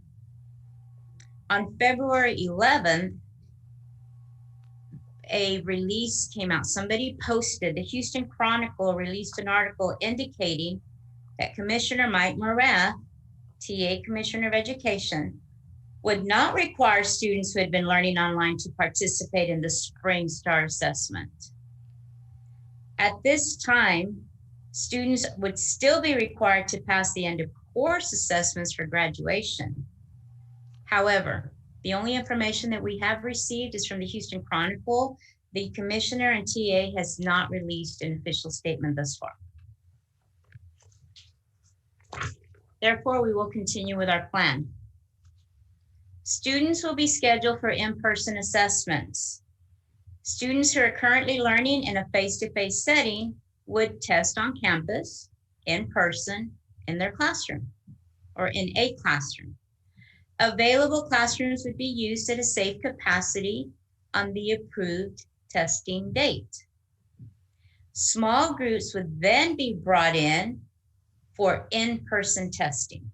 So if we have 80 students at a campus, we might set up with face-to-face instruction, we might set up 8 classrooms. Each classroom would have 10 students.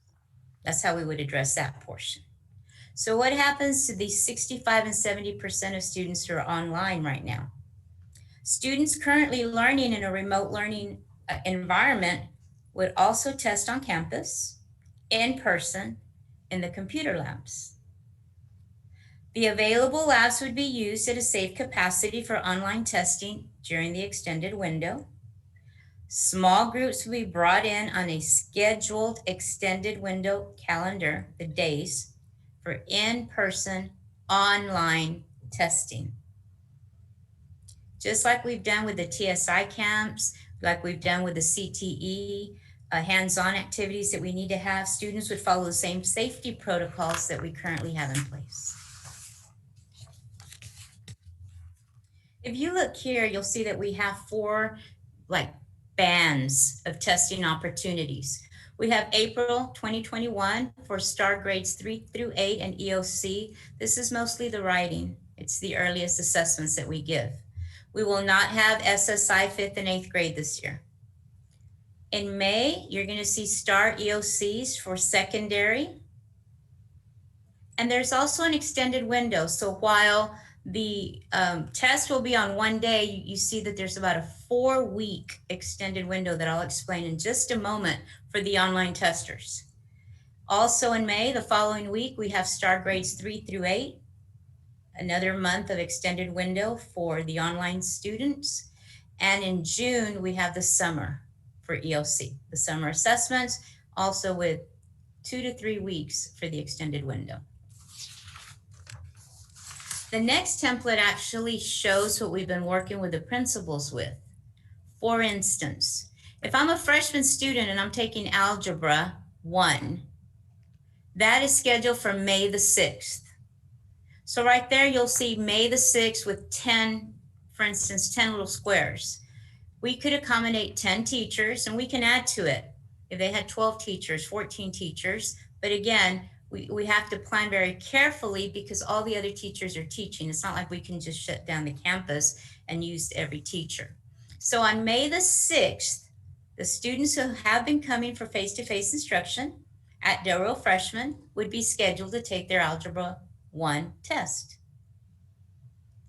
But all the rest, the 70% that are currently online, would be scheduled in the window. So on May the 7th, on May the 10th, the 11th, the 12th, the 13th, the 14th, the 17th, the 18th, and so on, those are all days that the commissioner has extended so that districts can bring in small groups of students to test online. we're creating this plan of action for all our principals so that we can start looking at student counts and planning accordingly.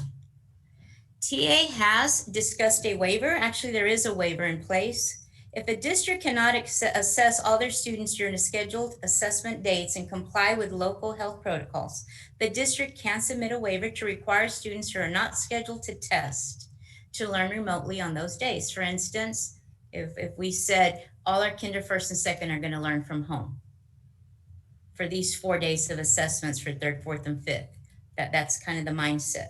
However, TA was very clear in saying that districts should first consider utilizing the extended window for online assessments to ensure that this impacts the minimum number of students possible. And you saw it's a 4-week window, so it'd be a little difficult for us not to be able to complete the assessments in 4 weeks. Districts should be very cognizant of the inconvenience to parents who have been sending their children to school for face-to-face instruction and now would be asked to make arrangements for remote instruction if the waiver was considered.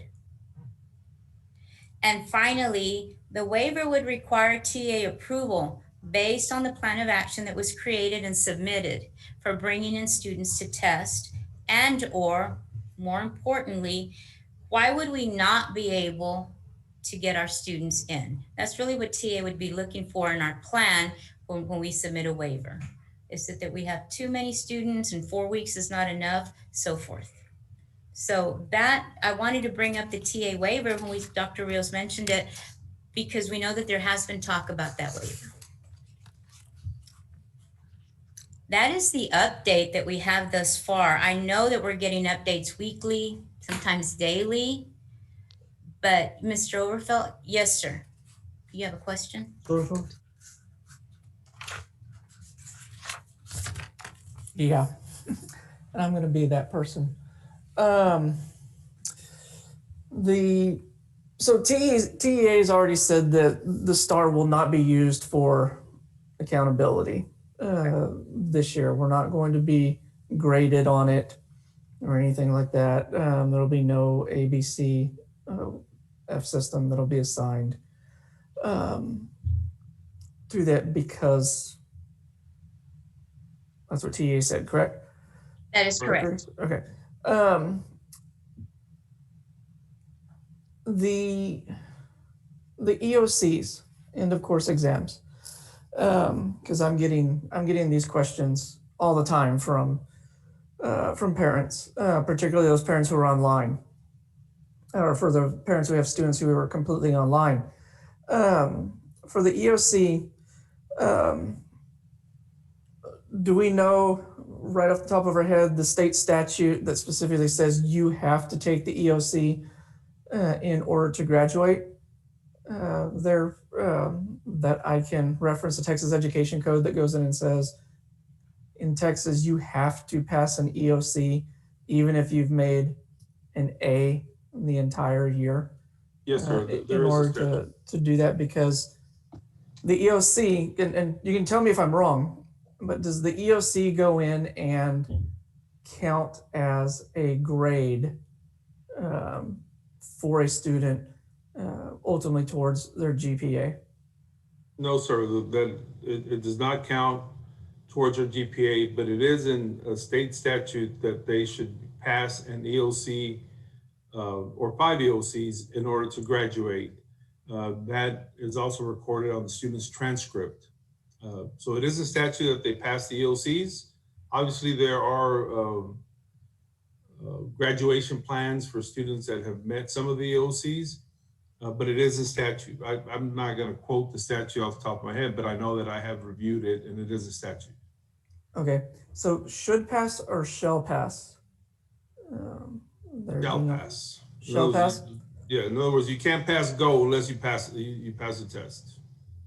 So just out of curiosity, does Texas A&M or Baylor or Texas Tech or any of them, do they really care what you made on your EOC? Well, probably not those universities. The only ones that would care are the ones that supplement as a waiver for the TSI, if you score high enough. But we're not allowed to confer a diploma unless you pass the EOC. Okay. Okay, so that helps on that side. For the star on the lower grades, they're getting the kids into the classroom because there's still a lot of fear of it. And I know that the CDC has recently come out and said that the school is the safest place now for children to be. And I think it's kind of ironic that they say that because they can come on, but they may be asymptomatic, and then they give it to our teachers, and then it goes back home and stuff like that. But that's a discussion for another day. The stars, or for the star exam, what if a parent just flat out refuses? I don't care. I'm not sending my child into the building this year. Since it's not going to be used for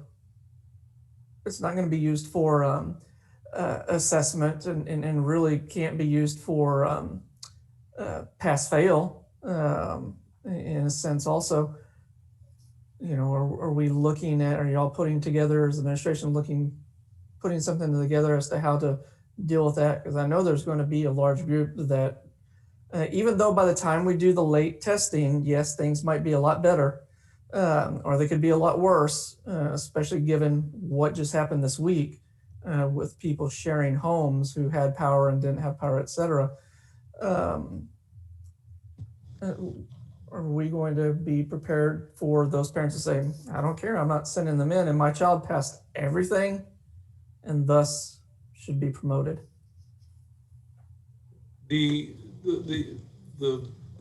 STAR tests are not going to be used for promotion.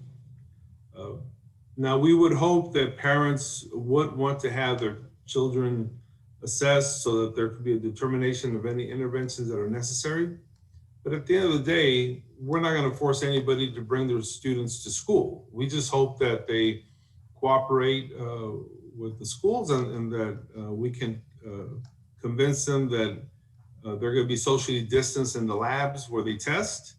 But at the end of the day, it's the parent's decision, and we're not interested in making it an issue. We are interested in encouraging parents to bring their children to test, but we are not interested in making it a bigger issue than what it needs to be. We just hope that they will cooperate, and we'll see the value in assessing their children.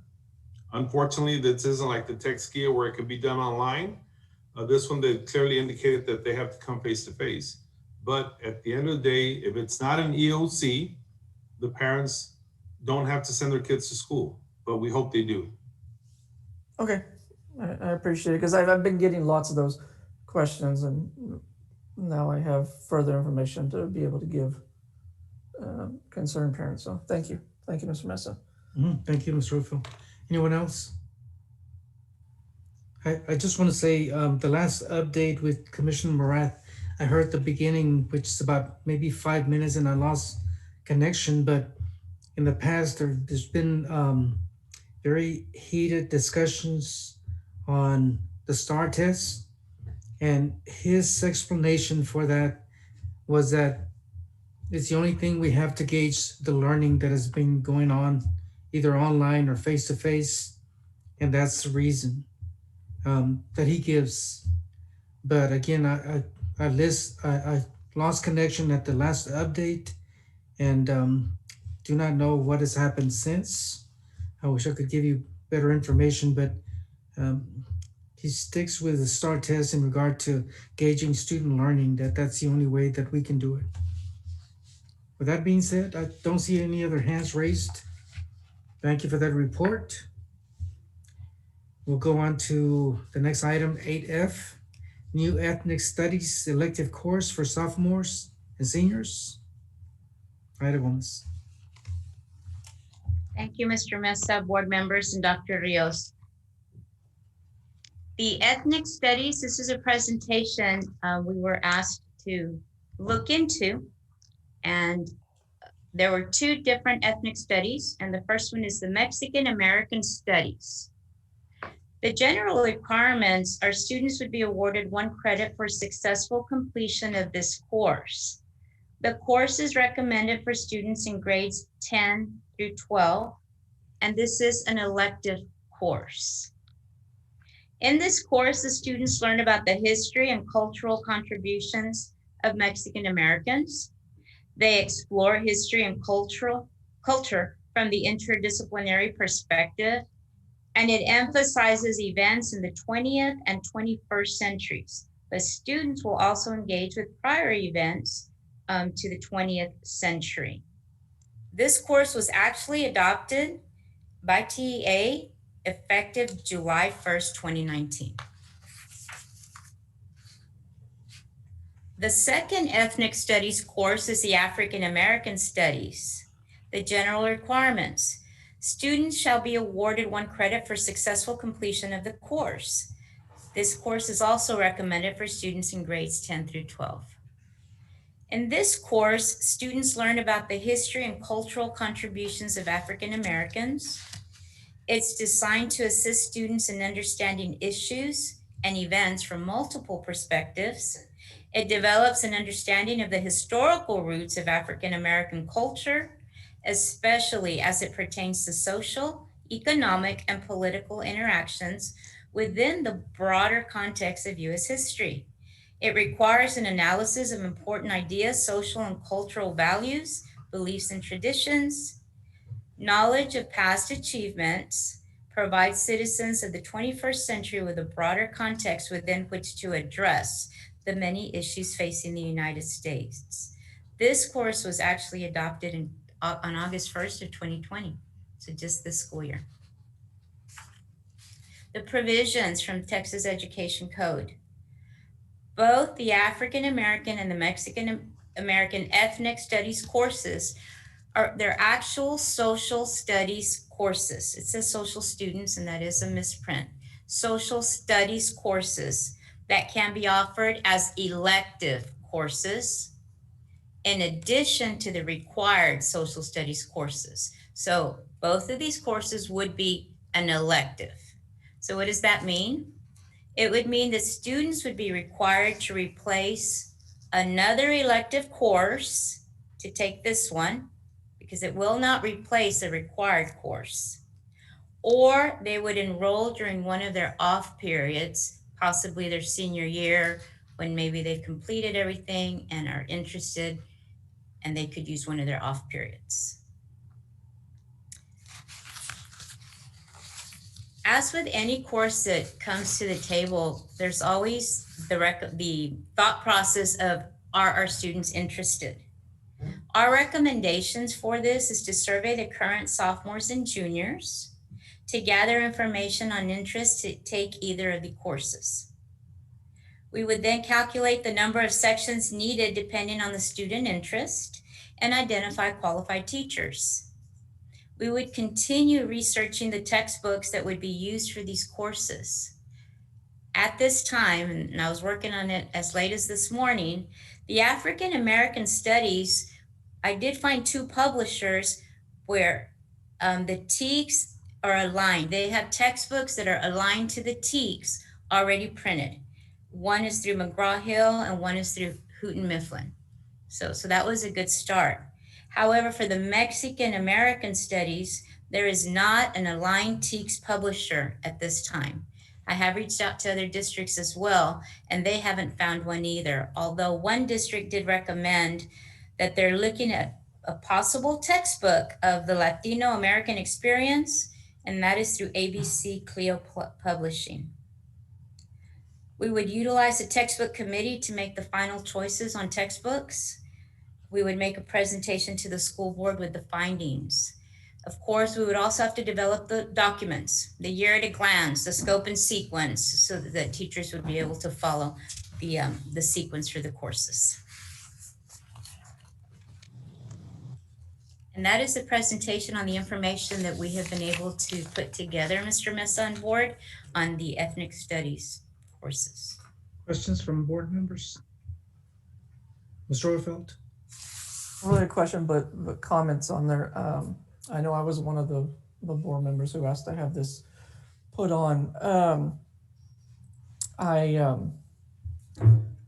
know, I think it's McAllen ISD that is going to be doing this next year down there. They're going to be offering actually both. I know that At the college level, we offer Mexican American Studies there because I've taught it twice, and it and students used it as an elective there because it wasn't part of the core, and I had good turnout. I mean, it filled the class.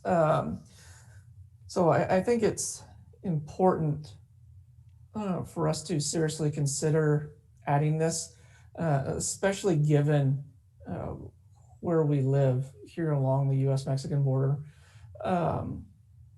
For the Mexican American Studies, and there, as Mr. Diaz said earlier in public comments, there's Salvatierra versus Del Rio.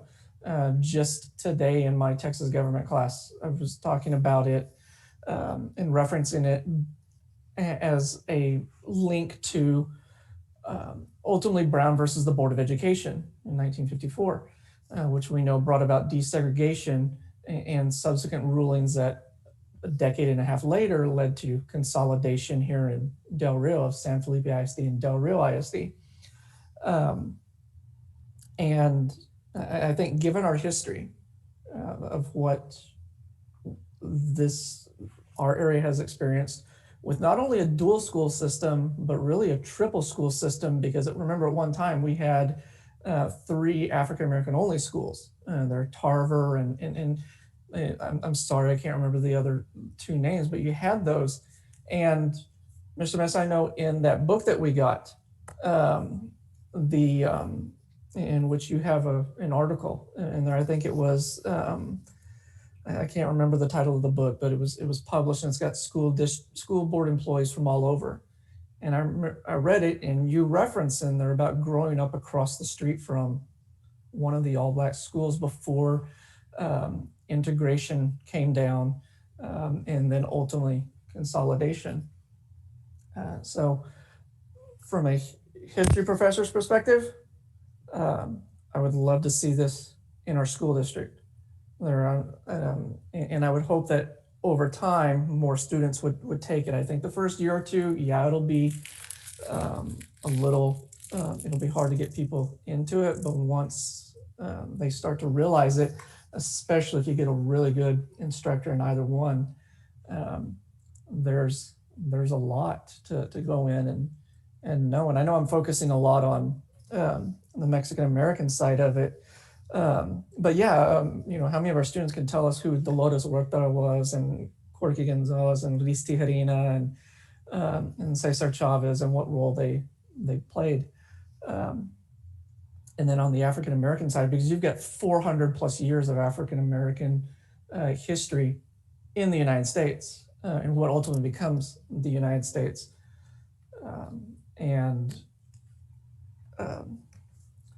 I'll stop now. I think it would be great. I'd like to see it because, again, the history professor and me could keep going there. But I'd really like to see us be able to offer this maybe both of these next year. Thank you. Thank you, Mr. Orfeld. Yes, I think it's something that's is long time due that we have something like this. We have rich history in our city here. There's a lot of people that have contributed to historical items that have been neglected. And so I think it's time. This is something that is, I'm sure there's big interest, as Mr. Orfeld mentioned, classes filled real quick. And I think it would be wonderful for our young people to know that there have been a lot of contributions made from, again, both African-American and Hispanic people. So I'm all for it. Anyone else with a comment? Ms. Webb?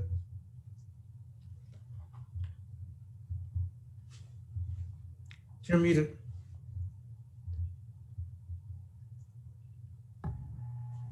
In opening up classes similar to this, we definitely have to look at qualified professionals that are knowledgeable within the area, not just someone that has a degree in social studies but has no clue on any of the subject matter. Because if they're going to be teaching something, they have to teach the facts. They have to teach and they have to know what they're teaching. Are they gonna be able to, let's say, take a test like CTE teachers have to test in order to teach their subjects? Are they gonna be able to test to be able to teach? Or is it just gonna be a general teacher, shall we say? Those are the things that we have to also consider.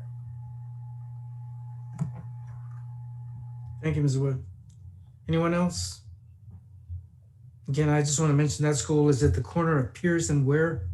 The Hayes family lived, I know your grandpa and grandma lived about maybe 2 blocks away from there.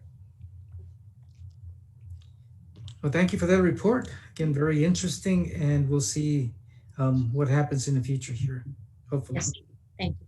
We'll go on to our next report. Is going to be item 8G, Facilities and Construction Report. Bess Henge. Mr. Mesa, we're having a board workshop on Friday, but we knew that there was a whole lot of items that we wanted to update the board on. So we are taking this opportunity to get a head start so that Friday we can focus on some of the new construction. But I'm excited about what Mr. Henge is presenting here. We've certainly have some Friday or Thursday? updates. I thought it was Thursday. I'm sorry, it is Thursday. If I said okay. Friday, Okay. I misspoke. Monday just started. I got to get the week over with already. I apologize.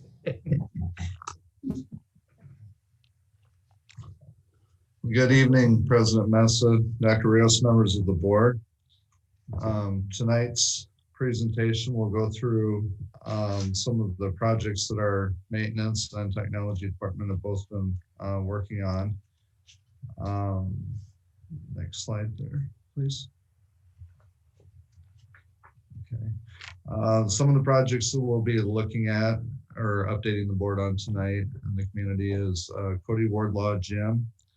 The accomplishments that we've had over there so far, pending work that we would like to get completed with that location, and possible future uses of the gym. Special Education Department. We have a project right now to do a renovation and a relocation of that department, which we'll discuss in upcoming slides.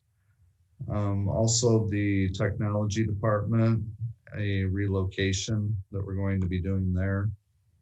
Maintenance Department, it's listed as a relocation. It's more of an expansion to the current location where they're at. And Buena Vista Elementary, we do have some plans for doing some renovations to the entryway and the main office area at that location. And then a project that we still have on our list from the previous school year, which is Del Rio High School, the stadium track resurface project. With the Cody Wardlaw Gym, we've been doing a lot of work over there, trying to figure out how we can best leverage and use that location to our advantage and try and bring some life back to it. I know it has a lot of historical significance to the community, and in doing so, we were really trying to figure out how we could leverage that square footage that we have.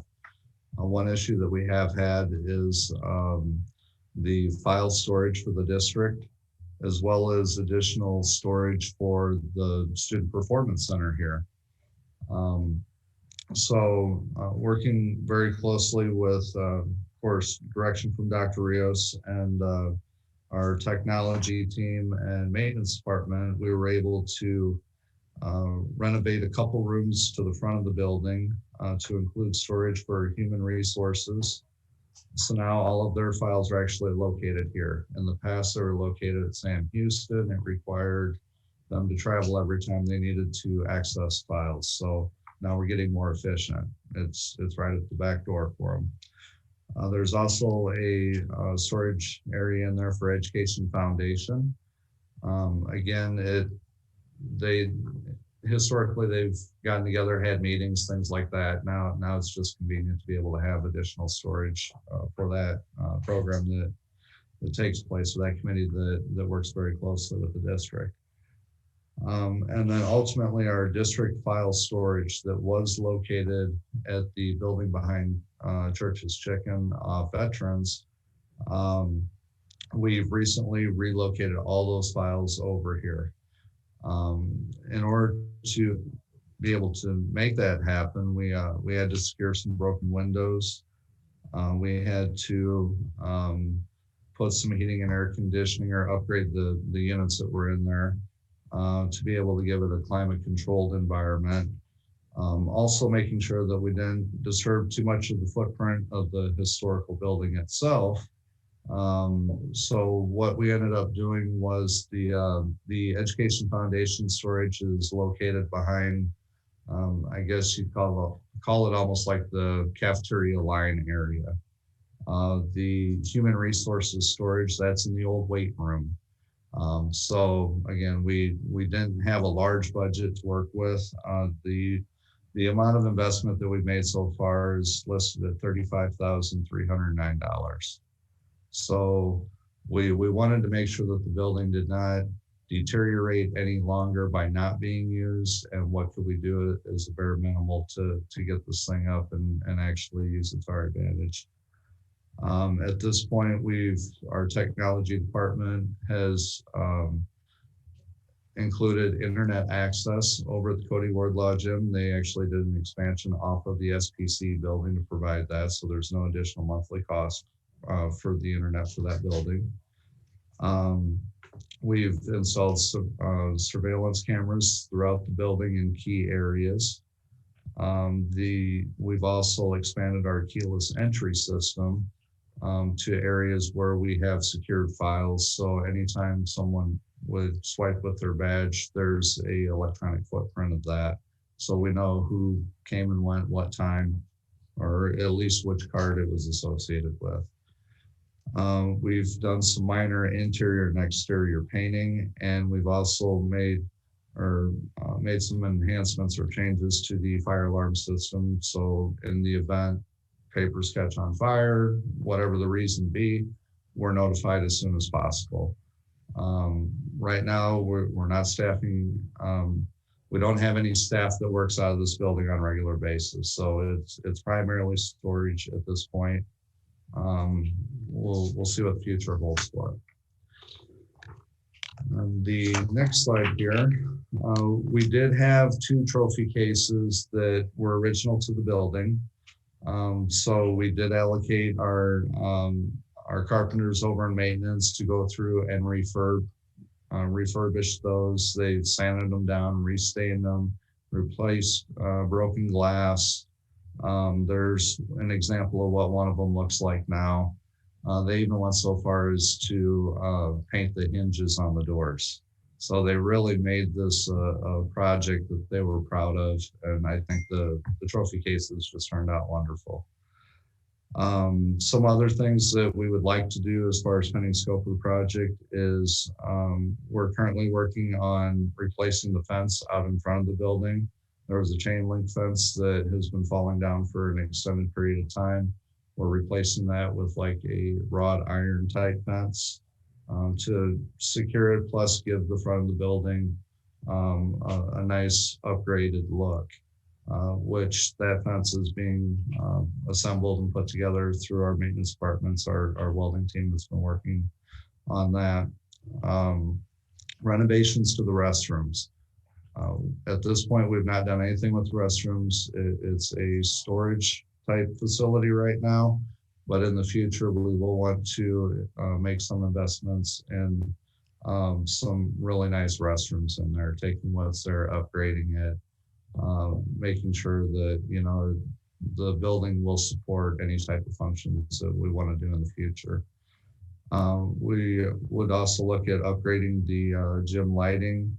The gym floor does have some bad spots on it. There's, again, it's just been sitting there for a long time. It's something that I feel confident that we can bring back. But we need to make that commitment moving forward that, hey, this is important and we want to make that investment. We would also, or I would also like to see extending the sidewalk to the SPC parking lot. We did pour and I don't have a picture of it here, unfortunately, but we did extend the sidewalk from behind SPC over to where those stairs are. So that way, regardless of what the weather conditions are, we're not trampling through mud, ice, things like that. So we do have the sidewalk back there. However, it will be a challenge to bring things into that building, dollies with big files or anything like that. It would be nice to be able to extend that sidewalk straight to the SPC parking lot so we can actually drive up and be able to really get to use that building as much as possible. So for future uses, possibly we could do some staff development there, facility wellness events, district lunches, community events, holiday gatherings for staff. We have a picture here of what could potentially turn into like a serving line per se. We also have a picture of the front of the building. Obviously, you can see we still have some work that we want to get done on that. Be able to bring the name of the building out, because right now it's kind of hazed over in that photo there. The gym, we have gone through and we've touched up, put a new coat of blue and white paint where we could just kind of bring it back a little bit. Some of the floors in there have actually been redone, like the ones that we have up at the new gym at the high school. So again, we're just trying to get it presentable and give some attention to it, because I think the building is well deserving of that. And so far it's working out very nice. Another project that we're excited about, due to moving the files down to Cody Wardlaw, that allows us to open up a very good piece of property that we're going to be able to use to renovate using our maintenance team and technology. Right now, the special education department runs out of our Annex 1 building. The proposal on this is to renovate the building, which we have the footprint here. So we'll have offices on the outer edge of the building with public restrooms to the upper left-hand corner. And it's going to be kind of an open floor plan in the center that would be made up of cubicles, if you will, that our maintenance department would be building. And this would allow us to move that special education department to a more centralized location in town and still be able to use that property. At this time, we have been going through the demo phase of it. The project schedule obviously is going to change a little bit because of the recent weather that we've had to deal with. But some of the things that we're looking at is upgrading the electrical and network there, building the partitions, doing an interior and exterior painting of the building, installing new floor. The parking lot will need new asphalt.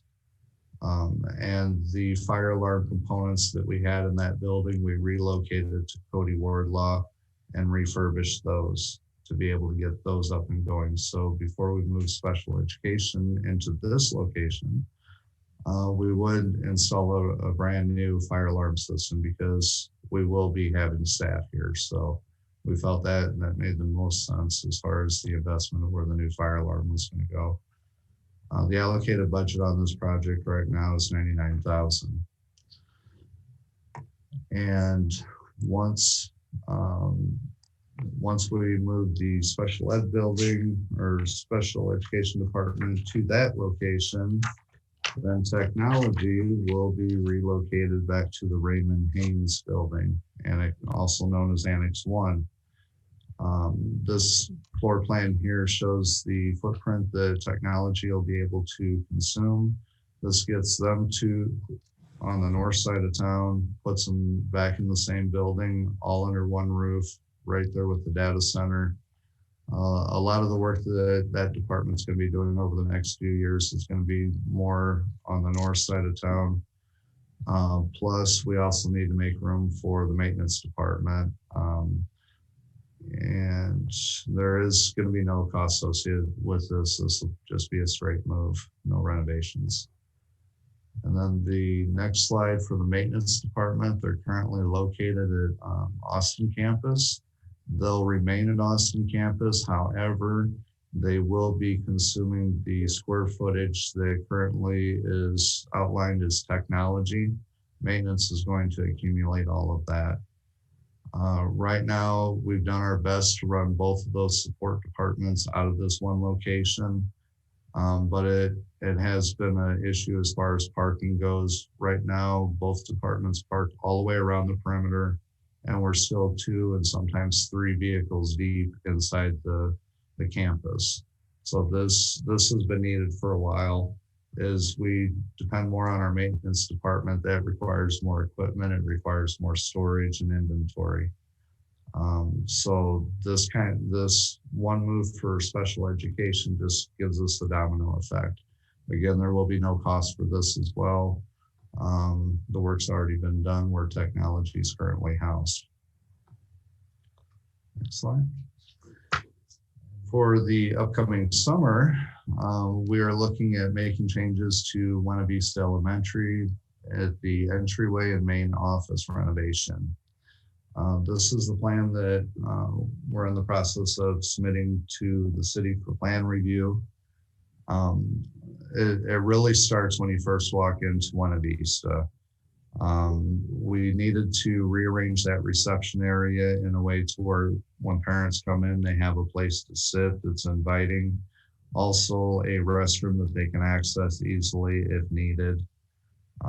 It will be making changes to the assistant principal and the principal's office. And it's going to be leveraging a lot of the teacher's lounge area there. We would look at some additional storage with the nurse being located over there and the addition of the restrooms. And then moving over to the right side of that floor plan is going to be the counselor office areas. So it's really trying to just get more square footage so we don't get 2 families in there and suddenly there's just no place for people to be in. We need to redo that in a way to where it's going to facilitate the needs of that campus. And then the last item that we have here is the stadium track resurface. We had discussed this at a previous board meeting, I believe last school year, and we felt we would be able to get another school year out of it. And now the summertime is approaching us. We do have that window of opportunity that if we're going to proceed with this project, we definitely want to be planning for it now and get everything in alignment that we need so we can start right after school, bless out and make sure that we get it done and don't interrupt any sports activities. To my understanding, the track hasn't received a lot more foot traffic on it per se, but it nonetheless, it is at the point it's at end of life, it needs to be replaced. I did personally meet with a couple of the vendors the last time we had discussed this project and looked at different options. And I feel that we have a very good understanding of what the expectation is and the best product that we're going to be able to get out of it and how we do that. What I mean by that is in the past, we looked at just resurfacing. But as I talked with more and more manufacturers on this, removing the existing track is really going to give us the most longevity out of this type of investment. So for this project scope, we would look at removing the existing track. They'll dispose of the material during the project, install the new surface, stripe the surface, and it will also add 1 additional pole vault. Currently there's 1. This would allow for 2, so we could actually have 2 sides for pole vault going at the same time. Right now it's a shared one lane, one pole vault. The last proposed budget that we received on it is $324,000. This would be something that we'd have to procure, go out for bid, and actually get new pricing. Just with everything that's been going on with COVID and weather, it's going to have an impact on what the construction costs look like. So, questions? Questions from board members? Ms. Webb?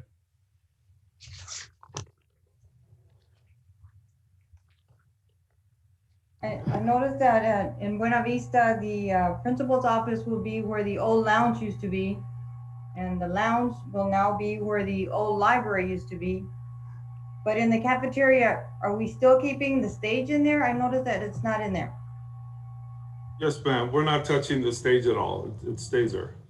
And then across from where the counselor's office is down the hallway, what is that area? It's not indicated on here as to what that's going to be. I think that was a bathrooms before or a classroom as you went down the hallway. That was a classroom, ma'am. Okay, and We're now repurposing the classroom. We're repurposing a classroom and making them the counselors' offices. No, I see that on the far end leading to the outside of the playground.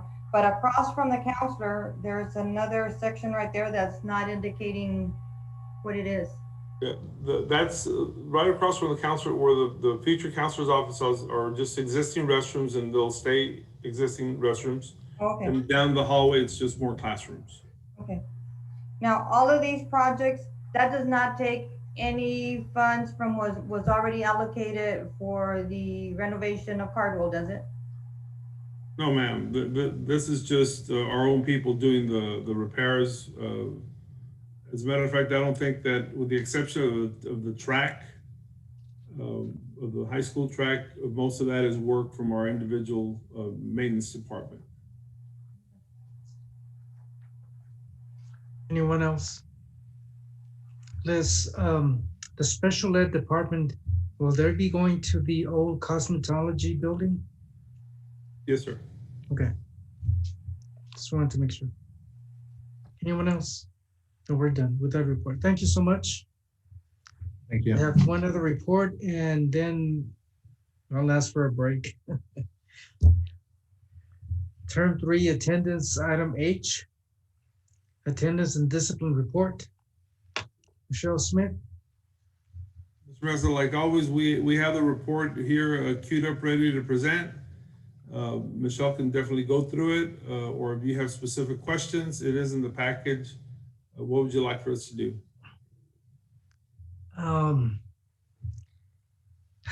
I find it difficult, that Cardwell was always at the very end. Now it's at the very front, like with the best attendance, and that's backward. I do have a concern with our attendance average being so low. Gotta go find these students and bring them back, either to make sure that either they're online or face-to-face, but attendance has never been this low. We have the personnel to do that, to go look for them. But I mean, it's always Cardwell that has been at the very end, and we have all the elementaries at the very front. And now Cardwell has the best attendance. So something has to be done to bring these students back. Well, let me just begin by good evening, Mr. Mesa, Dr. Rios, and members of the board. We do make home visits on a regular basis. Unfortunately, what we see with some of our campuses is we do have our students that are ill, and they aren't able to do that online attendance. And of course, that is measured on a daily basis. They have to engage on a daily basis or submit their work on a daily basis. So that kind of does create those situations, but I assure you, we are going out at least 2 to 3 times a week with reports from the campuses not being able to locate the students. Dr. Rios, is that going to affect us a whole lot in regard to funding? Well, Mr. Mesa, there's a whole lot of conversation right now going on at the state level. If you remember, we had that safe harbor, hold harmless clause for the first semester. For the second semester, there is no indication that that is in place. And as a matter of fact, lawmakers right now are commenting that if they do provide additional funds for schools, then we won't be incentivized to go look for the kids, which is totally wrong on their part, because we have records of where we go out almost on a daily basis looking for kids. So as it stands right now, we would be affected in the funding. We obviously have taken into consideration already as to how much we would be affected, but it would affect us, Mr. President. We only have to applaud Cardwell for doing their job. I mean, we have a lot of students that are missing out on instruction. But anyone else? Discipline. Okay, thank you. Thank you for the report. And we'll take Dr. Rios, we'll take a 10-minute break. Okay, it's 8:43. We'll be back at 8:55. Is that okay? 8:55, fine. 2, 1. Okay, the board is reconvening after a short little break. We're now on the consent agenda item. That's item 9A. Again, one action will approve all items on the consent agenda. There are some minutes and there are some substantial purchase orders. If anyone has a question on any item or would like to have any of those items pulled out, now's the time to indicate that. Anyone have an item that needs to be pulled out or a question on?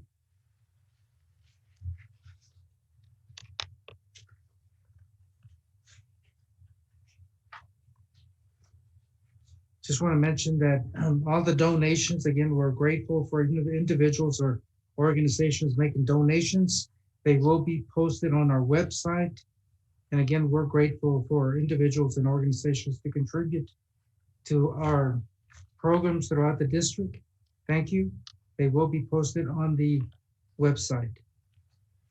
If there's no question, then I'll ask for a motion for approval of consent agenda. Motion has been made by Mr. Orfeld, seconded by Diana Gonzalez. All those in favor, Mr. Smith? In favor, myself in favor, Diana Gonzalez. In favor, Ms. Webb. In favor, Ms. Amy Haynes. In favor, and Mr. Orfeld. Motion passes unanimously. Thank you very much. Go on to item 10A. First item that we have is consideration to approve first reading of TASB Update 116, affecting policies CQB local, technology issues, cybersecurity, DCD local, employment practices, at will employment, DCE local, employment practices, and other types of contracts, and FFAC local, wellness and health services, medical treatment, and GKA local, community relations, student conduct on school premises. Community relations and conduct on school premises. Sandra Hernandez. Good evening, President Mesa, Dr. Rios, and members of the board. This evening, I am bringing forward 5 policies that are under review for consideration and approval for their first reading. TASB on February 10th, on February 10th of this month, the Board Policy Review Committee was presented with TASB Policy Update 116. In Policy CQB local to ease compliance with state provisions requiring the board to select a cybersecurity training program, the revision to this policy provides for the board to delegate the responsibilities to the superintendent. In the policy DCD local, the recommended revisions clarify that an at-will employee's appeal of dismissal would follow the district's employees' grievance policy and not begin with the board. The recommended revisions to DCE local clarify that an appeal by an employee whose non-Chapter 21 contract is not reissued at the end of the contract period would follow the district's employee grievance policy and not begin with the board. and several revisions to the FFAC local policy on medical treatment of students include revised language that clarifies the provisions on administering medication provided by parents and directs the superintendent to designate the employees authorized to administer medication and to refer these details in the administrative regulations of this policy. Also, in accordance with the Department of State Health guidance, the policy reflects that the district shall not purchase non-prescription medication to administer to students except as provided by the policy, which addresses the administration of unassigned EpiPens. Finally, the revised language in this particular policy includes provisions to clarify who may complete medical treatment authorizations. And this is reflected in the forms that the district will provide to seek appropriate emergency care for a student as required or deemed necessary. The last policy is GKA local, and this policy just specifies that a person who is filing a complaint regarding refusal or entry or rejection from property based on the Education Code, Chapter 37.105, shall be permitted to address the board within 90 calendar days. And this change is in alignment with the changes that are made to other policies at FNG and GF local. And I'll entertain any questions from the board. From board members. Just want to remind board members that all these went through a board policy review committee. A lot of changes in wording. No questions? Sandra, the recommendation, please. Yes, sir. It is the recommendation of the administration that the Board of Trustees approve the first reading of TASB Policy Update 116, affecting policy CQB local, DCD local, DCE local, FFAC local, and GKA local. You've heard the recommendation from the administration. Is there a motion for approval? Mrs. Webb, seconded by Mr. Smith. All those in favor, Mr. Smith? In favor, myself in favor, Diana Gonzalez. In favor, Mrs. Webb. In favor, Amy Haynes. In favor, Mr. Oldfeld. Motion carries unanimously. Thank you, Thank sir. you very much. Next item that we have is item consideration, 10B, consideration to approve the performance goals for the 2020-2021 Superintendent's Evaluation Instrument. Sandra Hernandez. Good evening once again, President Mesa and members of the board. In accordance with BJCD legal, a board shall appraise the superintendent annually using either the Commissioner of Education's recommended appraisal process and criteria or an appraisal process and performance criteria that are developed by the district in consultation with the district and campus level committees and adopted by the board. In addition to other procedures and criteria determined by the board, the commissioner's recommended appraisal process and criteria shall include, at a minimum, an annual evaluation of the superintendent and a student performance domain as described in the Administrative Code 150.1031BC. The information in the annual report describing the educational performance of a district and of each campus in the district as determined under rules adopted by the Commissioner of Education under Education Code Chapter 39.306A shall be a primary consideration of the board in evaluating the superintendent. Education Code 39.3073C. Enclosed and attached to this page, you'll see the recommended performance goals for the 2019-2020 Superintendent Evaluation Instrument for your review and approval. They include student performance targets, District Goal 1, student performance, District Goal 2, finance, District Goal 3, communication, District Goal 4, Delray Middle School, District Goal 5, literacy, and an assessment of ongoing responsibilities of the superintendent. Questions from board members?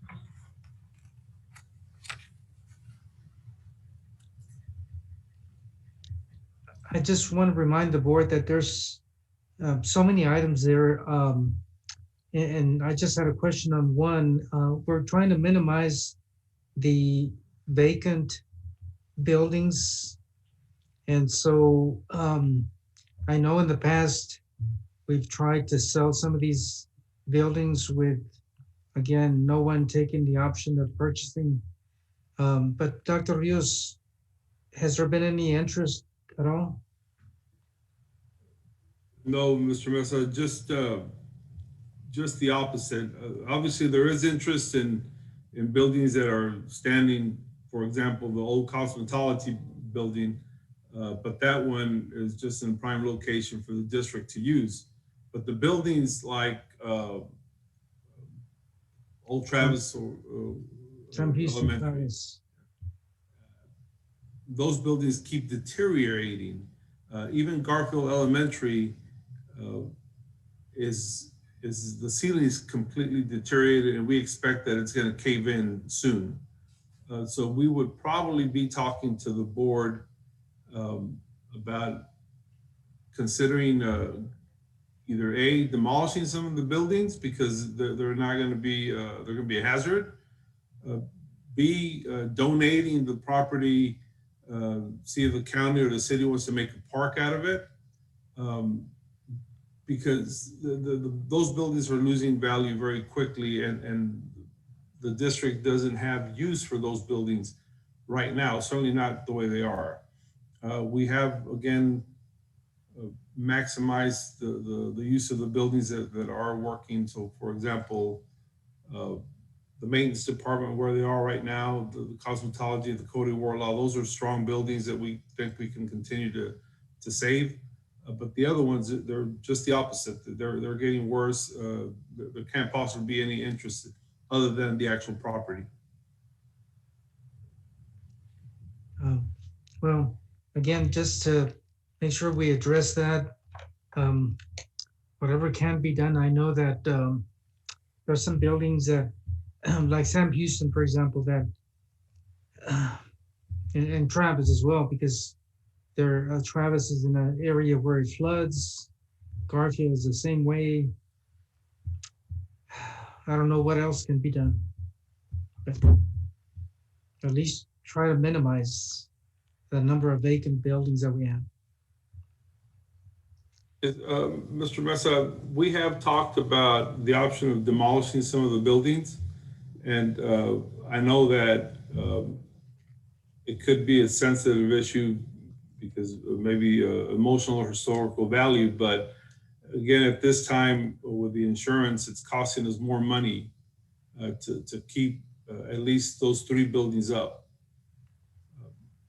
The property is good, and we could have some use for the property in the future, particularly here at Garfield, because of the proximity to where people live.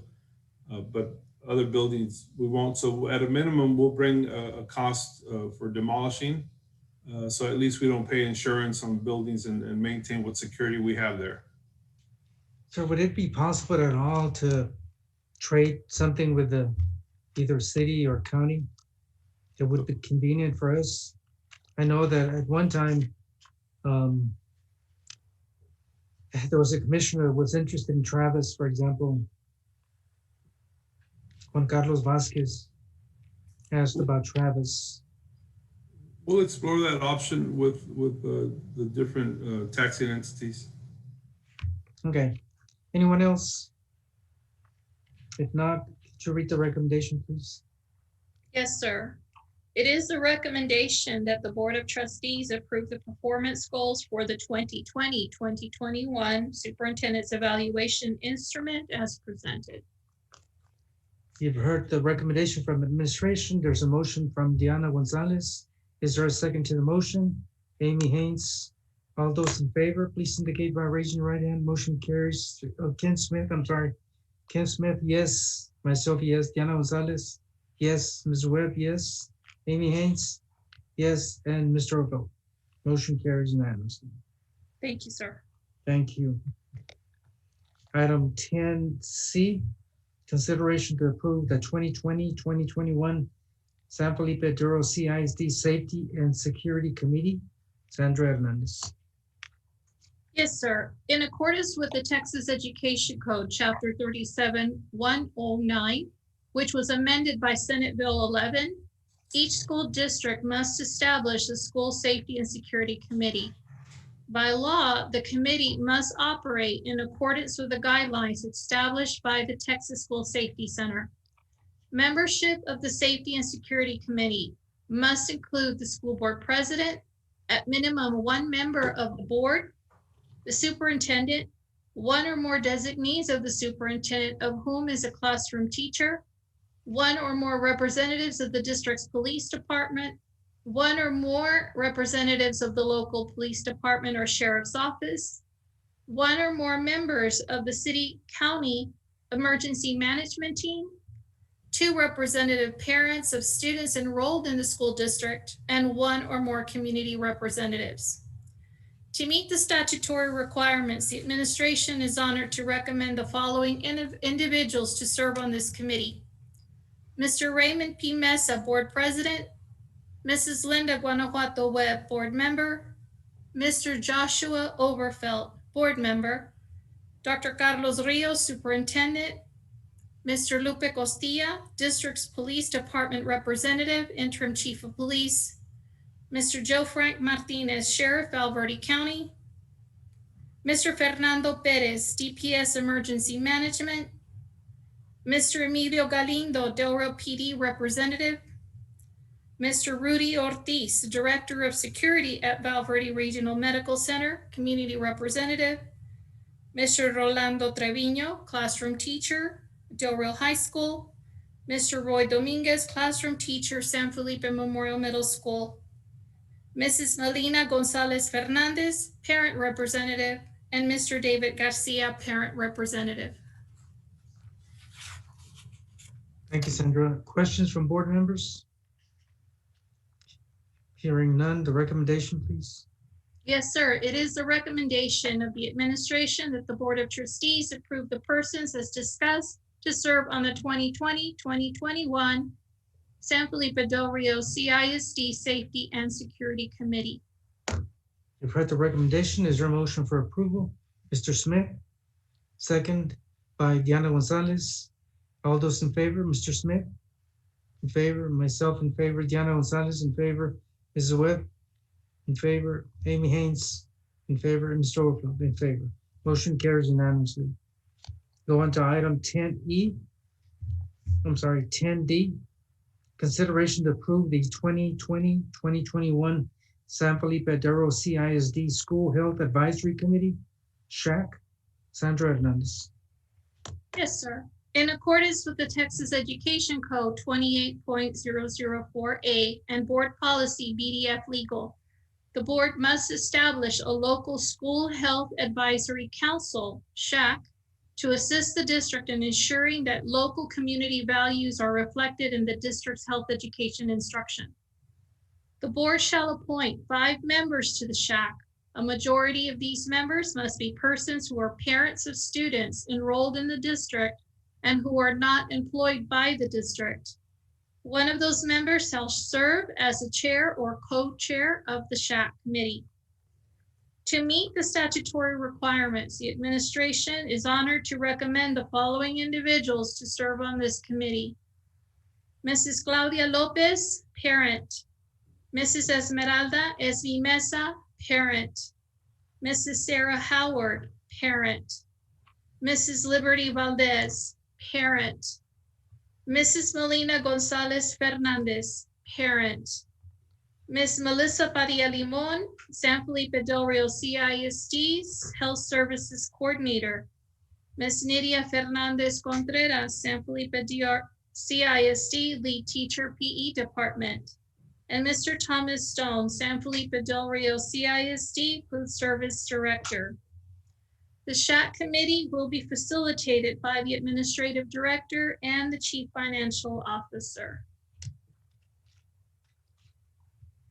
Thank you, Sandra. Questions from board members? Hearing none, the recommendation, please.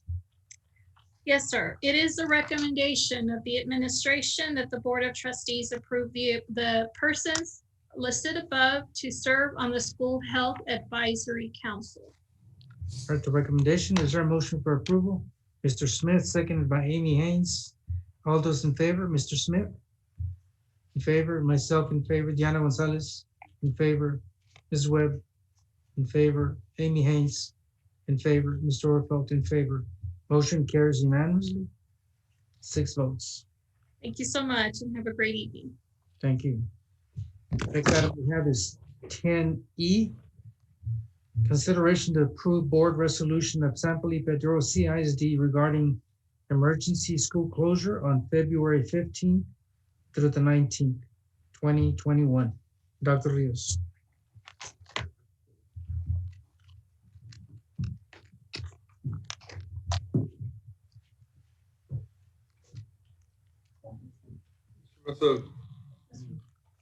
Gomez will be coming on to make the next presentation.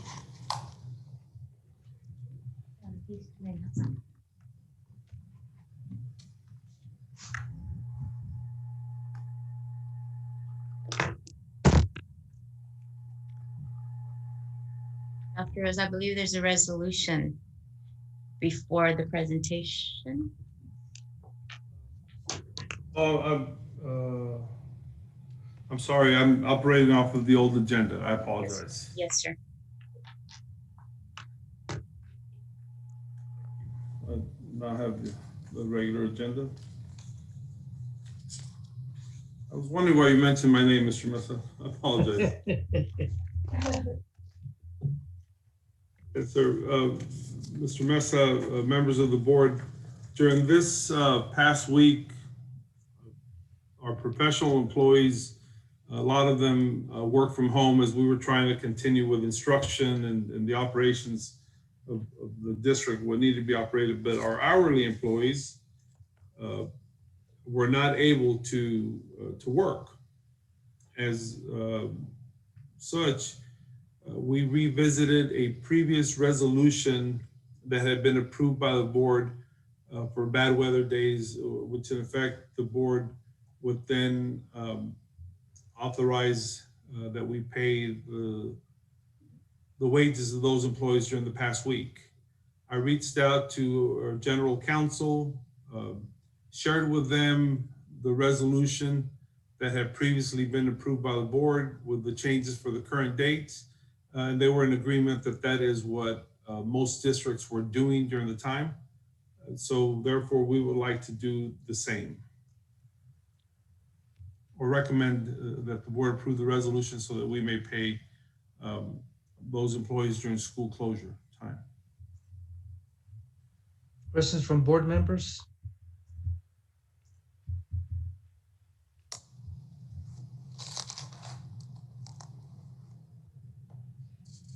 There being none, Dr. Rizzi, you want to read the recommendation, please?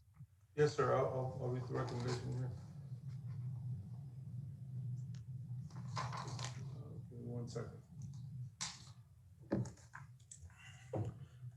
Mr. Mesa, members of the board, it is a recommendation of the administration that the Board of Trustees approve the board resolution regarding emergency school closure between February 15th and February 19th. You've heard the recommendation from administration. Is there a motion for approval? Mr. Smith, seconded by Diana Gonzalez. All those in favor, Mr. Smith? In favor, myself in favor, Diana Gonzalez in favor, Mrs. Webb in favor, Amy Haynes in favor, and Mr. Orfeld in favor. Motion carries unanimously with 6 votes.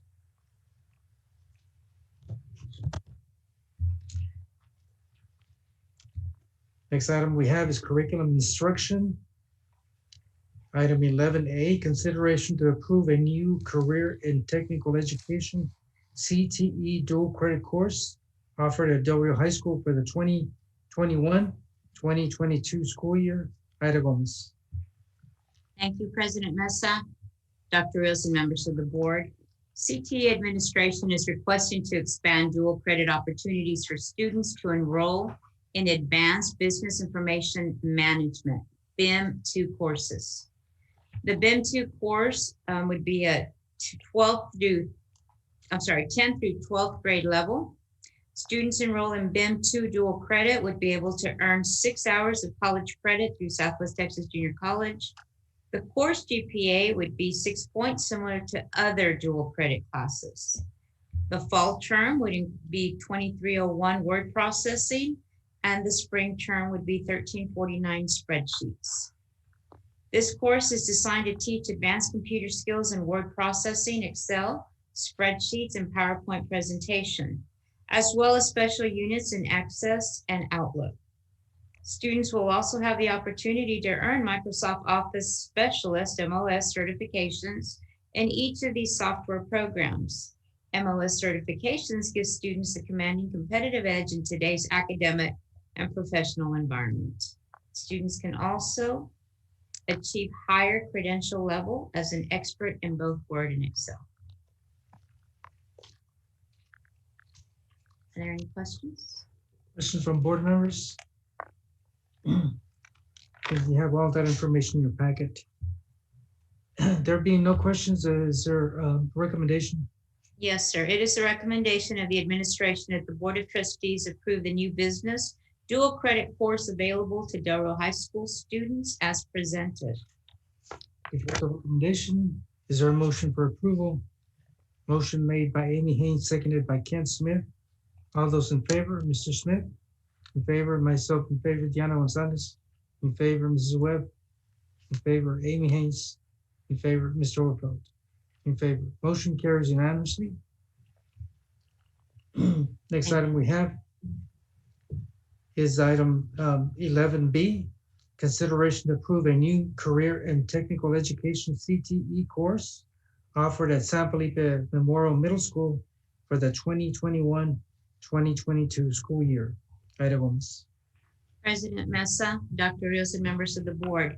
The CTE administration is requesting to replace the current technology applications course with a course listed below. The new course would be investigating careers. It's a career development cluster, and it would be for San Felipe Memorial Middle School. Investigating careers. The goal of this course is to create a foundation for success in high school, future studies, and career exploration. Students will engage in interest inventory activities, review labor market information, and research professional skills needed for college and career success. Students will be using Zello, the college and career planning software, in addition to Texas OnCourse online curriculum. Students will have opportunities to network via Zoom or video with specific career professionals. The course will also complement the new course that was approved last month to be offered at Del Rio Middle School, the Principles of Information Technology, and will assist students in obtaining a clear sense of direction for their career choice. Questions for Ms. Gomez? Yes, Mr. Orfeld. So the current seventh graders who took in the first semester took investigating careers, that course, we're going to move it down to the sixth grade, and they can start taking it at the sixth grade because of the new one we approved. The coming up cohort will have those two, and then they can start in the sixth grade. That is correct. Okay. And are we going to need to hire a new instructor down there, or is the instructor at the middle school going to back and forth, or are we going to teleconference it? Or for the sixth grade campus, it's the same instruction as currently teaching the current course. Okay, cool. All right. Thank you. Yes, sir. Anyone else? Hearing no questions, recommendation, please. Yes, sir. It is the recommendation of the administration that the Board of Trustees approve the new course available to San Felipe Memorial Middle School students as presented.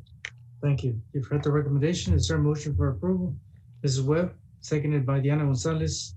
All those in favor, Mr. Smith? In favor, myself in favor.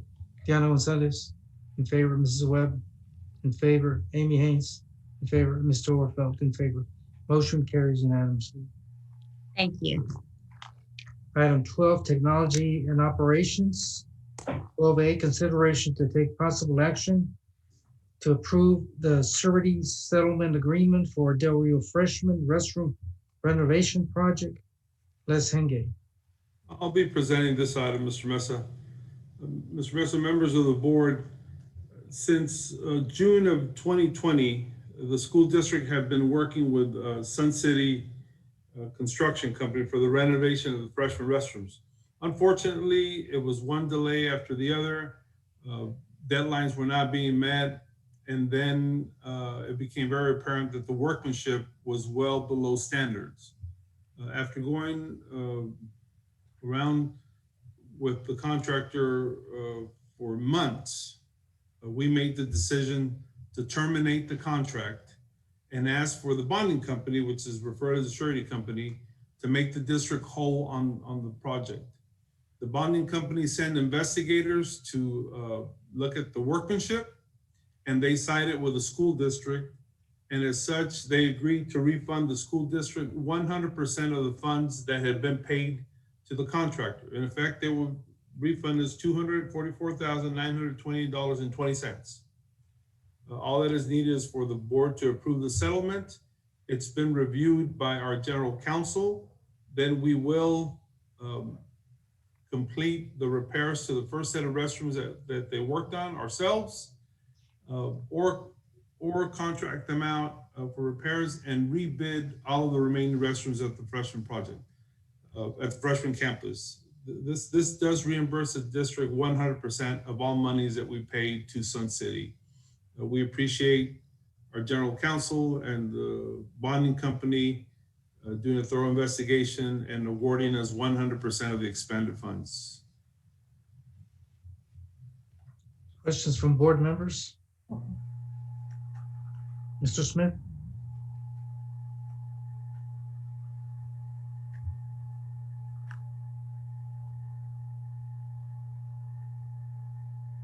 I think you guys have done a fantastic job running through that, Mr. Rios and Les. Good job, and I support it. Thank you, Mr. Smith.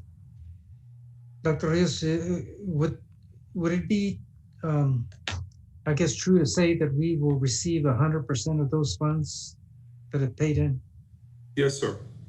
Okay. 100% of the funds that we paid to the contractor will be returned to the district. Okay, great. Anyone else? Hearing no questions, recommendation, please. It is a recommendation of the administration that the Board of Trustees approve the sureties agreement for the Del Rio Freshman Restroom Renovation Project. With the recommendation, there's a motion from Mr. Smith. There's a second from Mrs. Webb. All those in favor, Mr. Smith?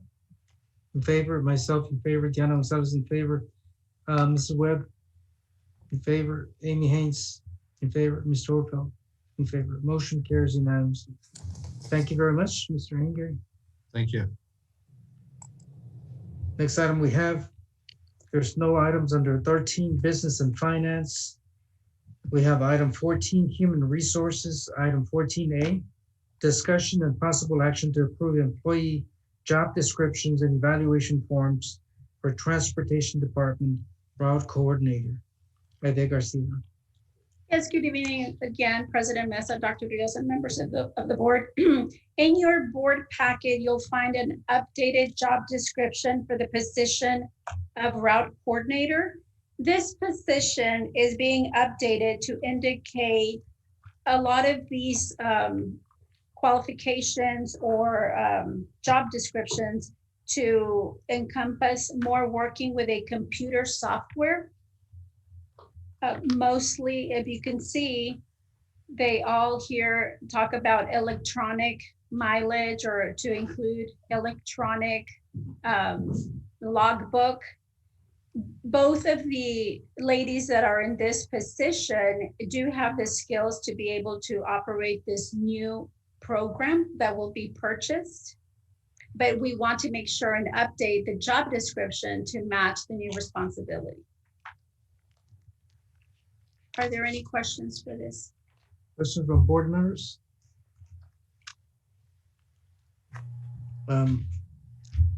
The salary and everything remain the same. Yes, sir. Okay. There being no questions, recommendation, please. It is the recommendation of administration that the Board of Trustees approve the employee job description and evaluation form as discussed. You've heard the recommendation. Is there a motion for approval? Mr. Smith, is there a second to the motion? Mrs. Webb, all those in favor? Mr. Smith, favor. Myself in favor. Diana Gonzalez in favor. Mrs. Webb, in favor. Amy Haynes, in favor. Mr. Orfeld, in favor. Motion carries unanimously. Thank you. There's no items under 15, student services, 16, security. We're now down to item 17, closed session. The time is 9:29 p.m. We're permitted to go into closed session by section 551.071. And at this time, again, time is 9:30. We'll go into closed session now. Okay, the time is 10:11 p.m. We're reconvening into open session. No action was taken in executive session. We're down to item 18A. Discussion and possible action of personnel report. Ade Garcia. Yes, good evening. It is the recommendation of administration that the Board of Trustees approve the following personnel. Melissa Bryant, 4th grade teacher at North Heights Elementary. Jacqueline Kiniski, mathematics teacher at Del Rio Middle School, 7th grade. Nancy Guerrero, health science teacher at Del Rio High School. Cassie De Luna, CTE health teacher and at the EMT program at Del Rio High School. Heard the recommendation from administration. Is there a motion for approval? Motion made by Mr. Smith, seconded by Amy Haynes. All those in favor, Mr. Smith?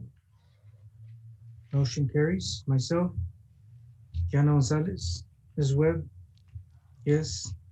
Mr. Opelt, yes, and Amy Haynes. Motion carries unanimously. Next item we have is 18B, discussion and possible action for salary adjustments. Ide Garcia.